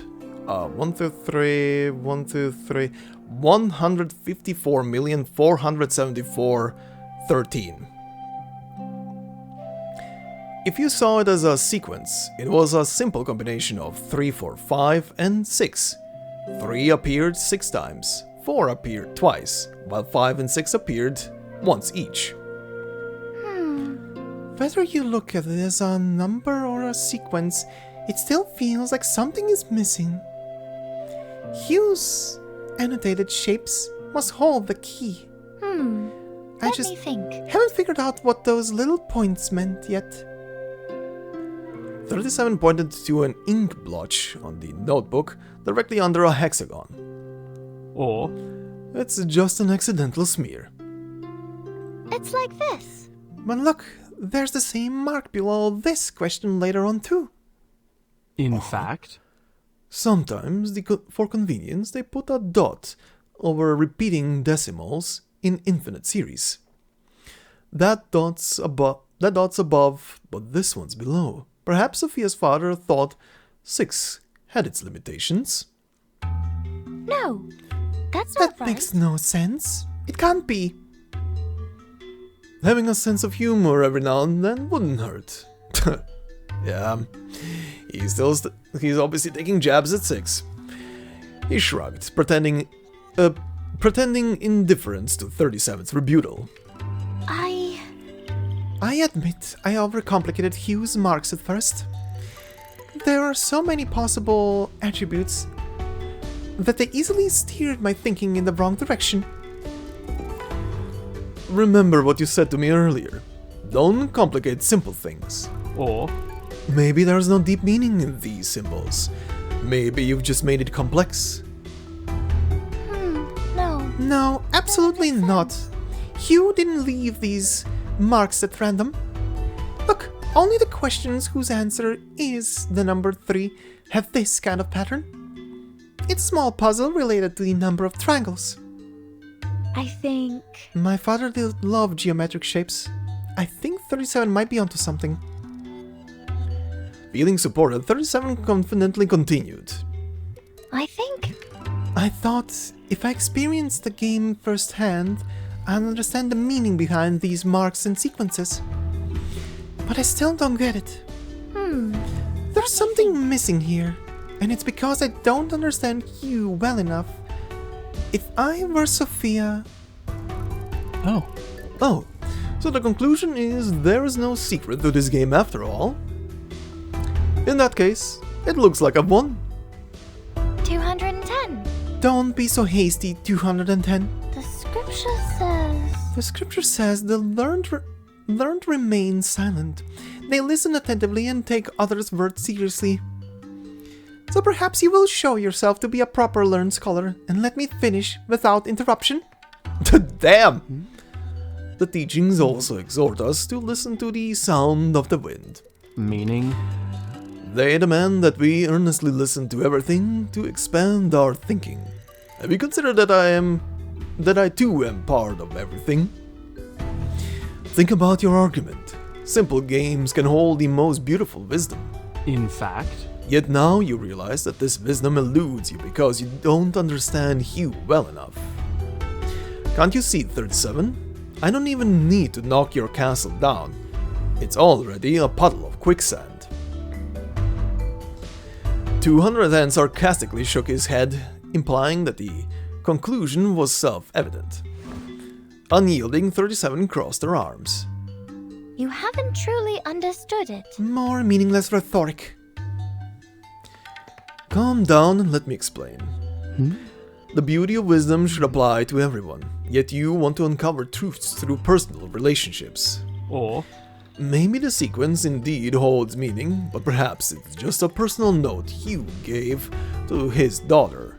After all, it's not a collection of axioms, it's a personal notebook. I hate to agree with him, but that's kinda what I said earlier. These numbers might only hold meaning for Hugh and Sophia, but what use do you have for them? The scripture also says, do not easily extend your right hand to others. In other words, one should attend to their own affairs. Yet the Star of Hermes eagerly takes away others' proofs and treats them as her playthings. meaning? Aren't the materials left by your mother enough to pass the time? 210's mockery was evident in his words, but his opponent remained steadfast. No. No, the teachings mean that we shouldn't easily impart wisdom and knowledge to those who don't appreciate it. You've twisted its meaning. Once you enter the temple, you cannot turn back. In the pursuit of truth, insufficient knowledge is worse than total ignorance. Since I've begun exploring this, how can I stop halfway? Essentially... And the meaning of numbers isn't determined by anyone. They exist unrelated to time, space, or who we are. They're not someone's property. Right? If none of us know the sequence, how can we assert its nature? The conversation veered again towards an endless back and forth. Oh no. The corrector felt torn, caught between the two. Mediating disputes was her strength, but this seemed, despite their emotions, to be a well-reasoned debate. Maybe she should leave them to exhaust the truth. It aligned more with their scholarly approach. As she pondered this, 37 suddenly turned to her. In that case, let Sophia be the judge. Uncover the secrets in the notebook and see who's right. Agreed. Let the corrector determine the truth. Oh, so this is how it's going to be? She sighed, regretting her momentary hesitation. It would be too difficult to refuse the expectant gazes of her friends. Well, Fine. I'll make the judgment. First, let me go over the game properly.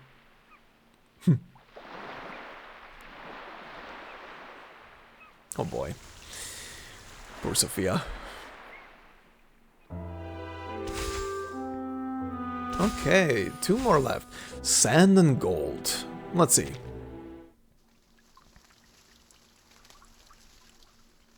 I really wonder what the conclusion is gonna be to this. This island holds so many quirks, and 37 possesses the greatest of them all. She was born with her own set of numbers, always clear about where she's headed. When she speaks of those never-ending numbers on the beach, those beautiful proofs, it feels like coming face to face with eternity. At the same time, I deeply understand my own simplicity and Ordinariness? Ordinariness. there's nothing wrong with letting the stars shine where they should. And those who look up will continue to look up. I actually voiced. Tidying the lab, managing her hair, listing supplies, receiving guests. There is no need for these little things to occupy 37's attention. Her time should be spent on more significant research. But beyond all that, 37 is like a bright star, newly born.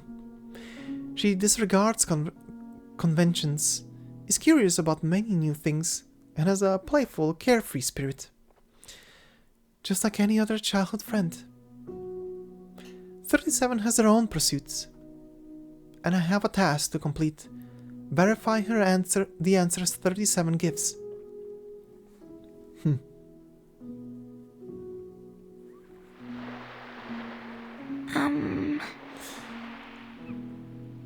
She touched her father's notebook, closing her eyes. She remembered many vivid fragments. Sifting sands on the beach, the sting of her fingers as she polished his lenses, the fragrance of cinnamon, and chickpeas lingering in the air. A ship cleaved through the water's surface, approaching the shore before disintegrating amid fading cheers. Then everything moved forward, beyond these surging waves, back to humble streets. Memories from beyond the island that belonged exclusively to Sophia, reaching back to her blurry childhood impressions. She was different from that lone star, suspended in the sky. She was born to the tangible and belonged to this dim world of phenomena. She rummaged through her jar of memories in search of some trinket worthy of trading for a coin. Indeed, she was a diligent, serious girl. And so, after examining every small stone in the jar, she finally found a satiating answer. I understand now. 63334345533. This isn't just a string of numbers, a sequence, a proverb, or some new truth we've yet to comprehend. This is... It's a musical score. Mm-hmm. A musical score. What's that? The word wasn't within 37's scope of thought. She widened her eyes in surprise, showing her curiosity plainly. Actually, People often use this method to notate melodies. This musical score is the beginning of a song.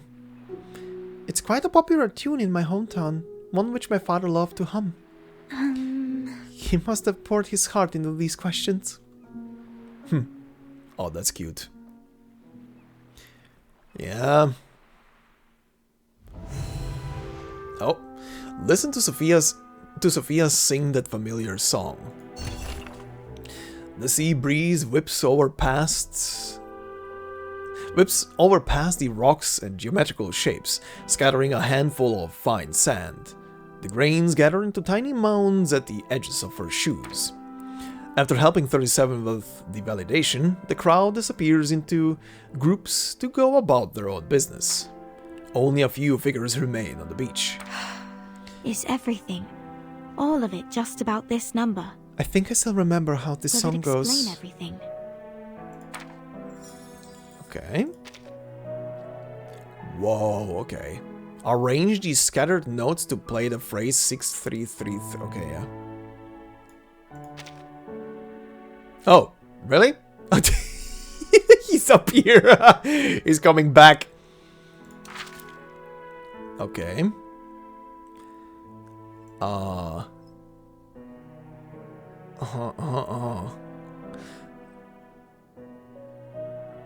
Okay.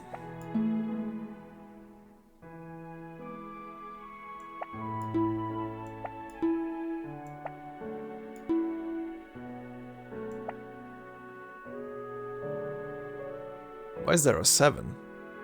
I just noticed, why is there a 7?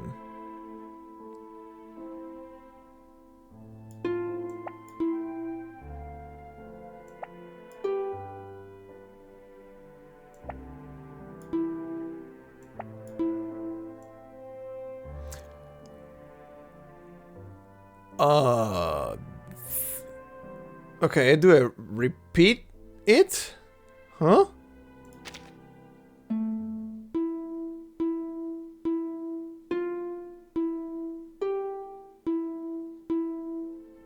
Okay. Do I need to repeat it?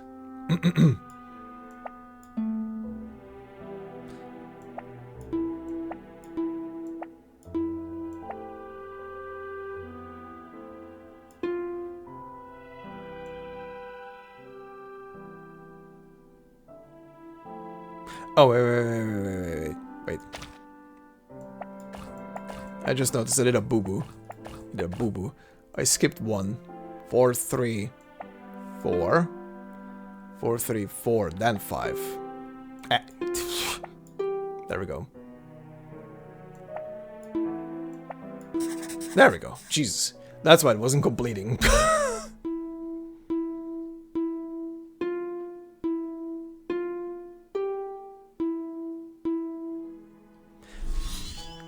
Success. Yes, that's the candy hidden in the jar among the stones. The calls of the seagulls, the sound of the waves crashing up and down, and the sound of my own breathing become calm and distant. Except for that song.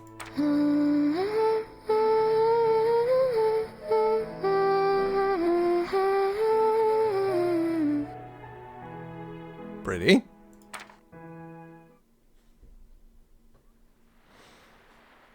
Sounds familiar.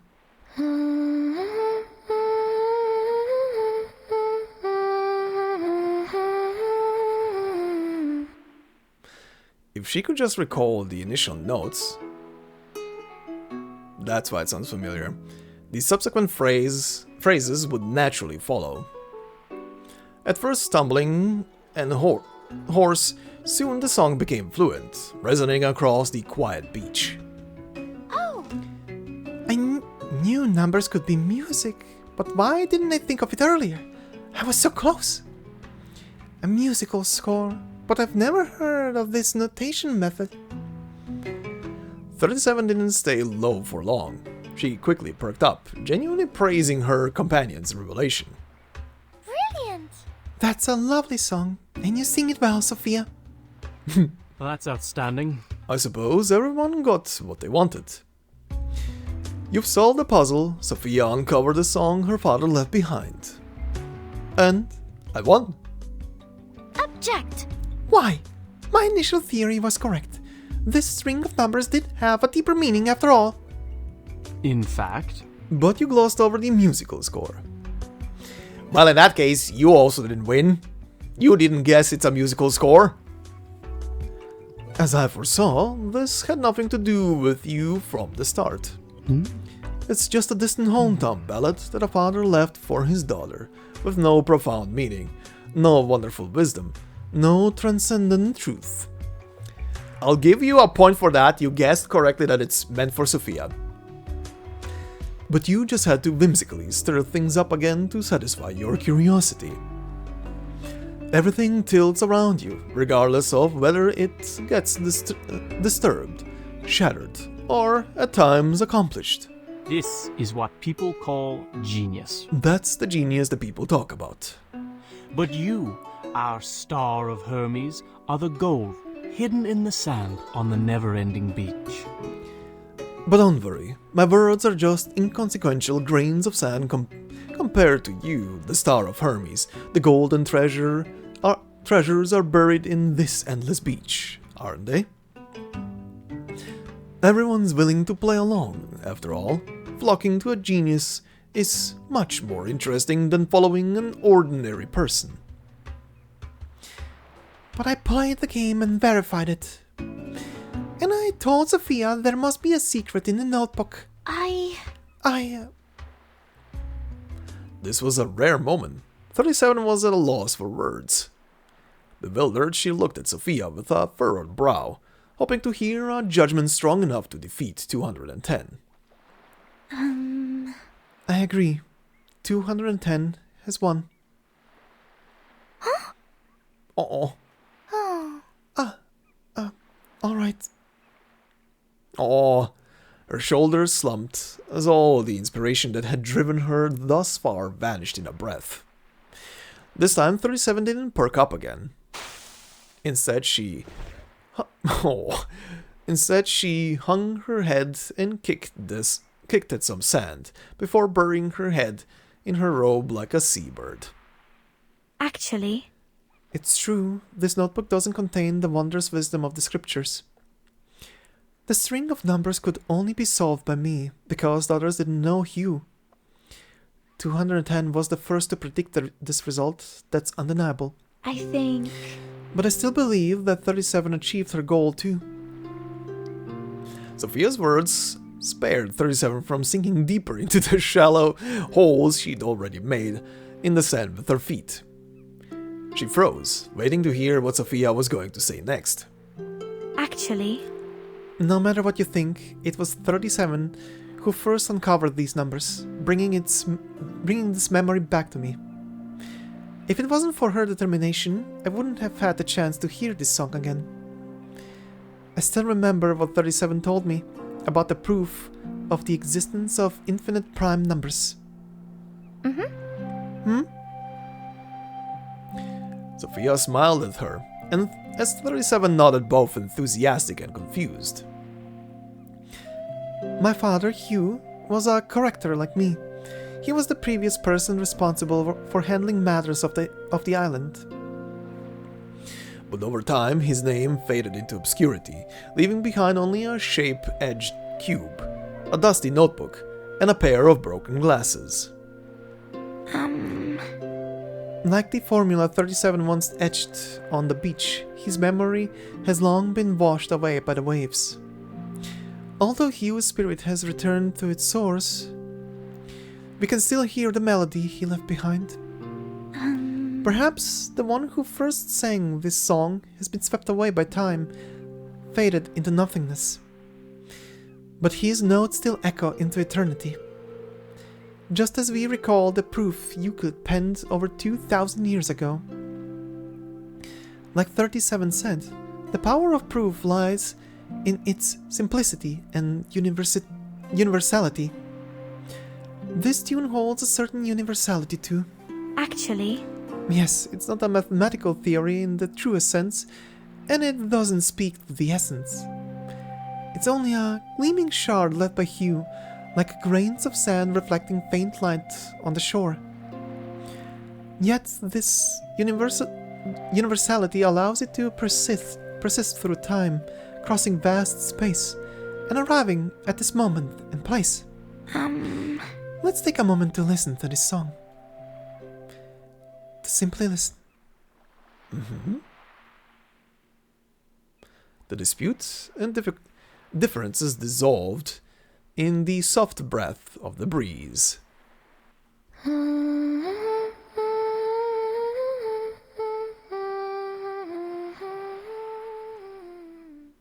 beach returned to silence, and only the melody lingered.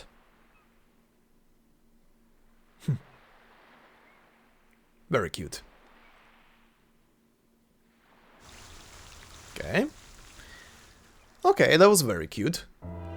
So what's gonna be the final one? Endless Shoreline. Uh-huh.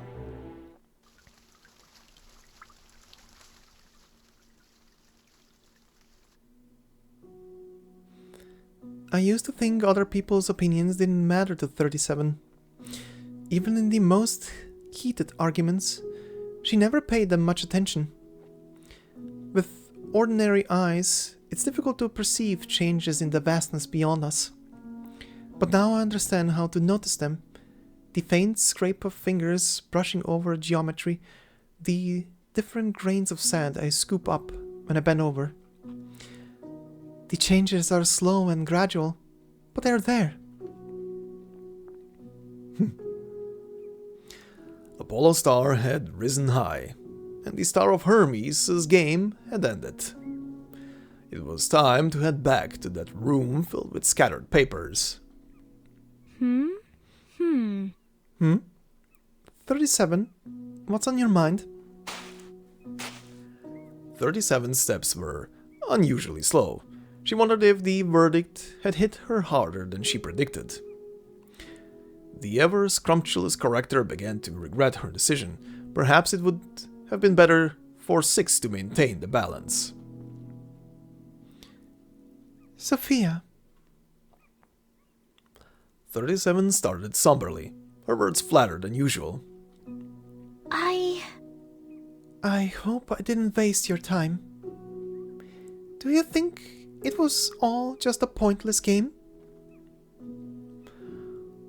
The doubt spilled out of her, eagerly awaiting an answer. Of course not. That song means a lot to me. It's a precious memory. Are you upset, 37? You didn't seem so down when we listened to the song earlier. Well, that's because it had such a lovely cadence, and you sang it so well. Her praise came sincerely and quickly, no doubt about it. But what surprised me was when you mentioned that proof about infinite primes. I remember it, but I have no idea when I told you about it.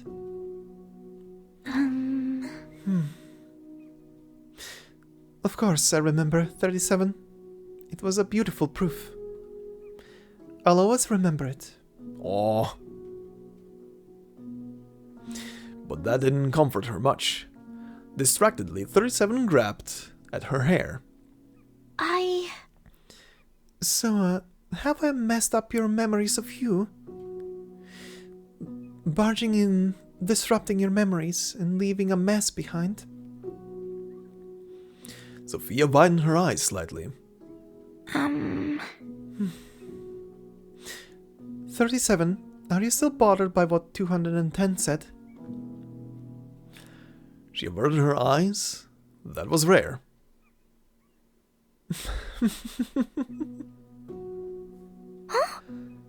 Sophia, what's so funny? Sorry, I just never thought I'd see you care about something he said. You're right. You really have changed a lot after all. Sure. Of course. Didn't I tell you that? It's not just my height. I've changed where I sit at the table. This girl. As the distance between me and the table changes, so does the best angle for catching the sun. I'm not talking about height or seats. Sophia shook her head with a soft smile. It was a gentle, rare, loving gesture. 37. Do you know why I've never forgotten that proof about infinite primes? Actually, Because it made me ponder such distant things for the first time. Before, I didn't care about what eternity meant. It felt like nothing. Some far-away notion. I think... Now I stand here, fully aware that the island under our feet will one day disappear, washed away like sand by the tide. But I also believe some things will endure, like grains of gold buried in the silt. The island was vast enough to house an entire school of thought. Yet it was also so small a speck in the waves. And we, living amidst it, could only remember fleeting moments. Yes, because the world we see is transient. 37 nodded seriously. This topic was more familiar to her than discussing dinner plans. You shared it with me because of the eternity and beauty that the infinite holds, and its universally true nature. From then on, I've seen the gold in the sands. And in turn, I shared Hugh's song with you. If it brought you joy, that means it has meaning for you too. Perhaps... Maybe it's not the transcendent essence you were seeking, but those who hear the song will feel it, remember it, maybe even hum it one day. That is universal beauty too. Oh! So that's it. I get it now. The confusion vanished from 37's face, and she returned all at once to her usual cheerful self. This song isn't just for Hugh and Sophia anymore, because you share it with us, right? So it's universal, and belongs to everyone who hears it, just like the proof I share with you. Why are you laughing again, Sophia? Never mind. It's nothing. I'm just thinking about how you're always turning everything into a proof to understand it. When it's as simple as enjoying music with friends. I suppose I still can't quite grasp this kind of simplicity. 37 thought hard about this, pausing over it like a new problem. But thankfully, she soon had a new idea, as always. Sharing is really a solid argument. I bet 210 would struggle to argue against it. I knew my viewpoint was right. I'm going to tell him right away. Okay. 37 hurried off and caught up with 210, who was leafing through another magazine. Meaning? What now? Sophia's declared I won and nothing can change that. Object! You were just a spectator, making random guesses, while I uncovered a valuable song. Believe what you want. I've said enough today. I'd like a bit of peace and quiet now. It would be absolutely beautiful if he starts humming this song, just proving 37 right. He deliberately slowed down, trailing behind Sophia and 37. 37 took it as 210 conceding, and her steps became light as air. Well, except for some trivial details, everything went smoothly today. A perfect number. It's the number 9, the trinity of peace, friendship, and harmony. Absolutely perfect. Oh, that's right. 37 turned to Sophia with a sudden recollection, a joyful smile spreading across her face. Sophia! Come on, Sophia, give me your hand. Here you go. This is for you. Uh-huh. The feathers, shells, and pebbles formed a lovely decorative chain. Okay, very interesting. Uh-huh. This is very specifically arranged. So those are all shells then. 2, 4... Jesus Christ. 2, 4, 6, 7. Then 2 feathers. 3 shells, 1 feather. 2 shells, 1 feather, 1 shell. Okay. 7, 3, 2, 1. Uh-huh. And 2, 1, 1. Okay. There was a lone pebble next to it. Is this for me? Sure. Of course. And this one, I found it on the beach just now. The pattern forms a fantastic number. You can add it to the chain or, you know, give it a toss into the waves.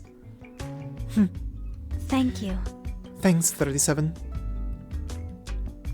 That's great. I came to the beach this morning to give it to you. But I found myself sidetracked and completely forgot. It's all right. That's all right, They are beautiful. 37. I really appreciate your gift. Mm-hmm. That's great. Shall we hang out again tomorrow, Sophia? I'll catch up with my research in no time. Oh, the day after tomorrow would work too. We could make this a regular island activity. Now was the time, relaxed and pleasant enough for her to ask what she had left unsaid. Is everything, all of it, just about this number? 37. Will it explain everything? Okay, she says something similar, but 37. Do all these numbers have this infinite meaning to you? Sure. Of course. 37 answered without missing a beat.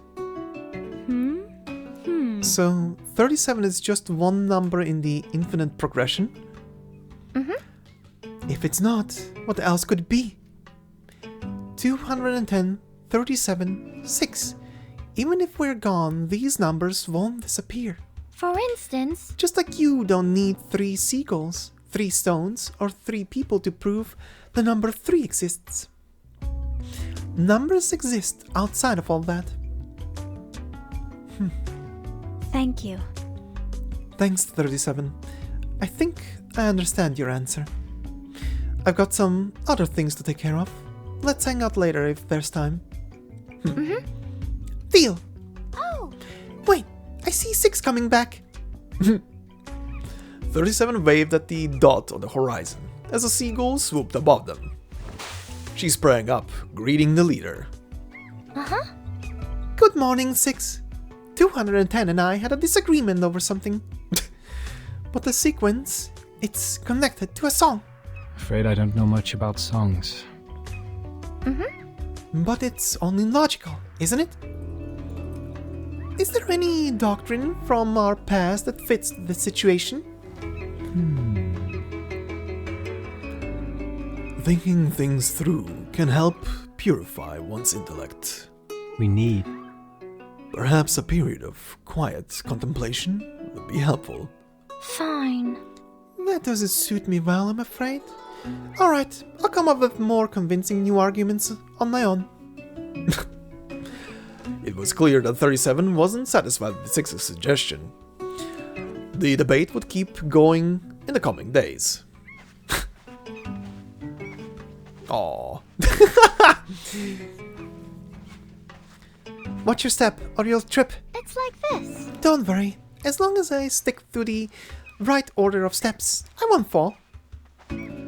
Don't forget, we've got to hurry or we'll miss mealtime. That seagull looks as starved as her. Oh god. We could calculate the seagull's speed by counting steps. Where did we stop counting? You can spend all day counting seagulls on the beach tomorrow. Well, that's outstanding. That could be the topic of my next essay.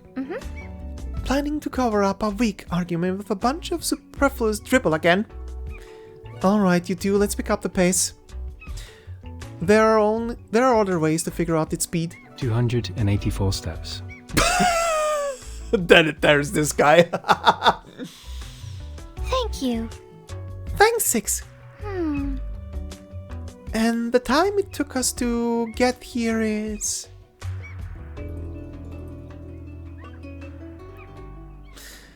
Just 4 friends on a beach. That is very wholesome. I'll say I'm glad that they are still, even with all the arguing and kind of like the tension that 210 provides with his a bit full of himself kind of demeanor. I'm glad that the 4 of them are still such good friends. Even Sixth, who is being a bit of a dingus and is trying to distance himself because of his stuff. But yeah, this was nice. This was chill. Nice to have more development on these 4 in general, especially on again Sophia's and 37's story was already pretty well done in the main story. This just gives a bit more development, so to speak. But yeah, I would say the story was more importantly as a thing of character development, companionship development between the 4 of them, showcasing that even after everything that happened, these 4 are still friends, still good friends, even though they like to argue, which is a good thing, because good friends do argue with each other, and even if they argue so hard that it seems like something like the world would end the next day, they're just gonna sit down and have a drink together again, right? Or go and stroll along the beach as they have here. But yeah, a very, very nice story. So then, this is now done. And that means next time it is finally gonna be time for Chapter 7. I'm excited. And I need something to eat right now because I can hear my stomach growling. But yeah, both of these stories were good. Again, Six's story is probably my most favorite story out of these, like, character stories so far. We'll see if anything will top that. I saw one of you guys bring up that Anjala's story is also pretty good, her character story, but that will be some time until I get to that one. But I am looking forward to it, to one day to read it, essentially. But yeah, anyway, I guess this will be it for this part. These 2 stories were good, I enjoyed them a lot. A lot of character development for one person, and just a bit more character flash out for not just one person, but all 4 of them on top of it. So all of that is good. But yeah, anyway, guys, thank you very much. I hope you enjoyed. If you did, please consider leaving a like. If you're new to the channel, consider subscribing. And if you want to support me even more, memberships are open. And as always, no video will be behind a membership. They're purely there to support me and the channel itself. Thank you very much to the members that are already there and supporting. And I hope you all have a fantastic day wherever you are. And I will see you in the next part. It will be time for Chapter 7. So until then, bye-bye.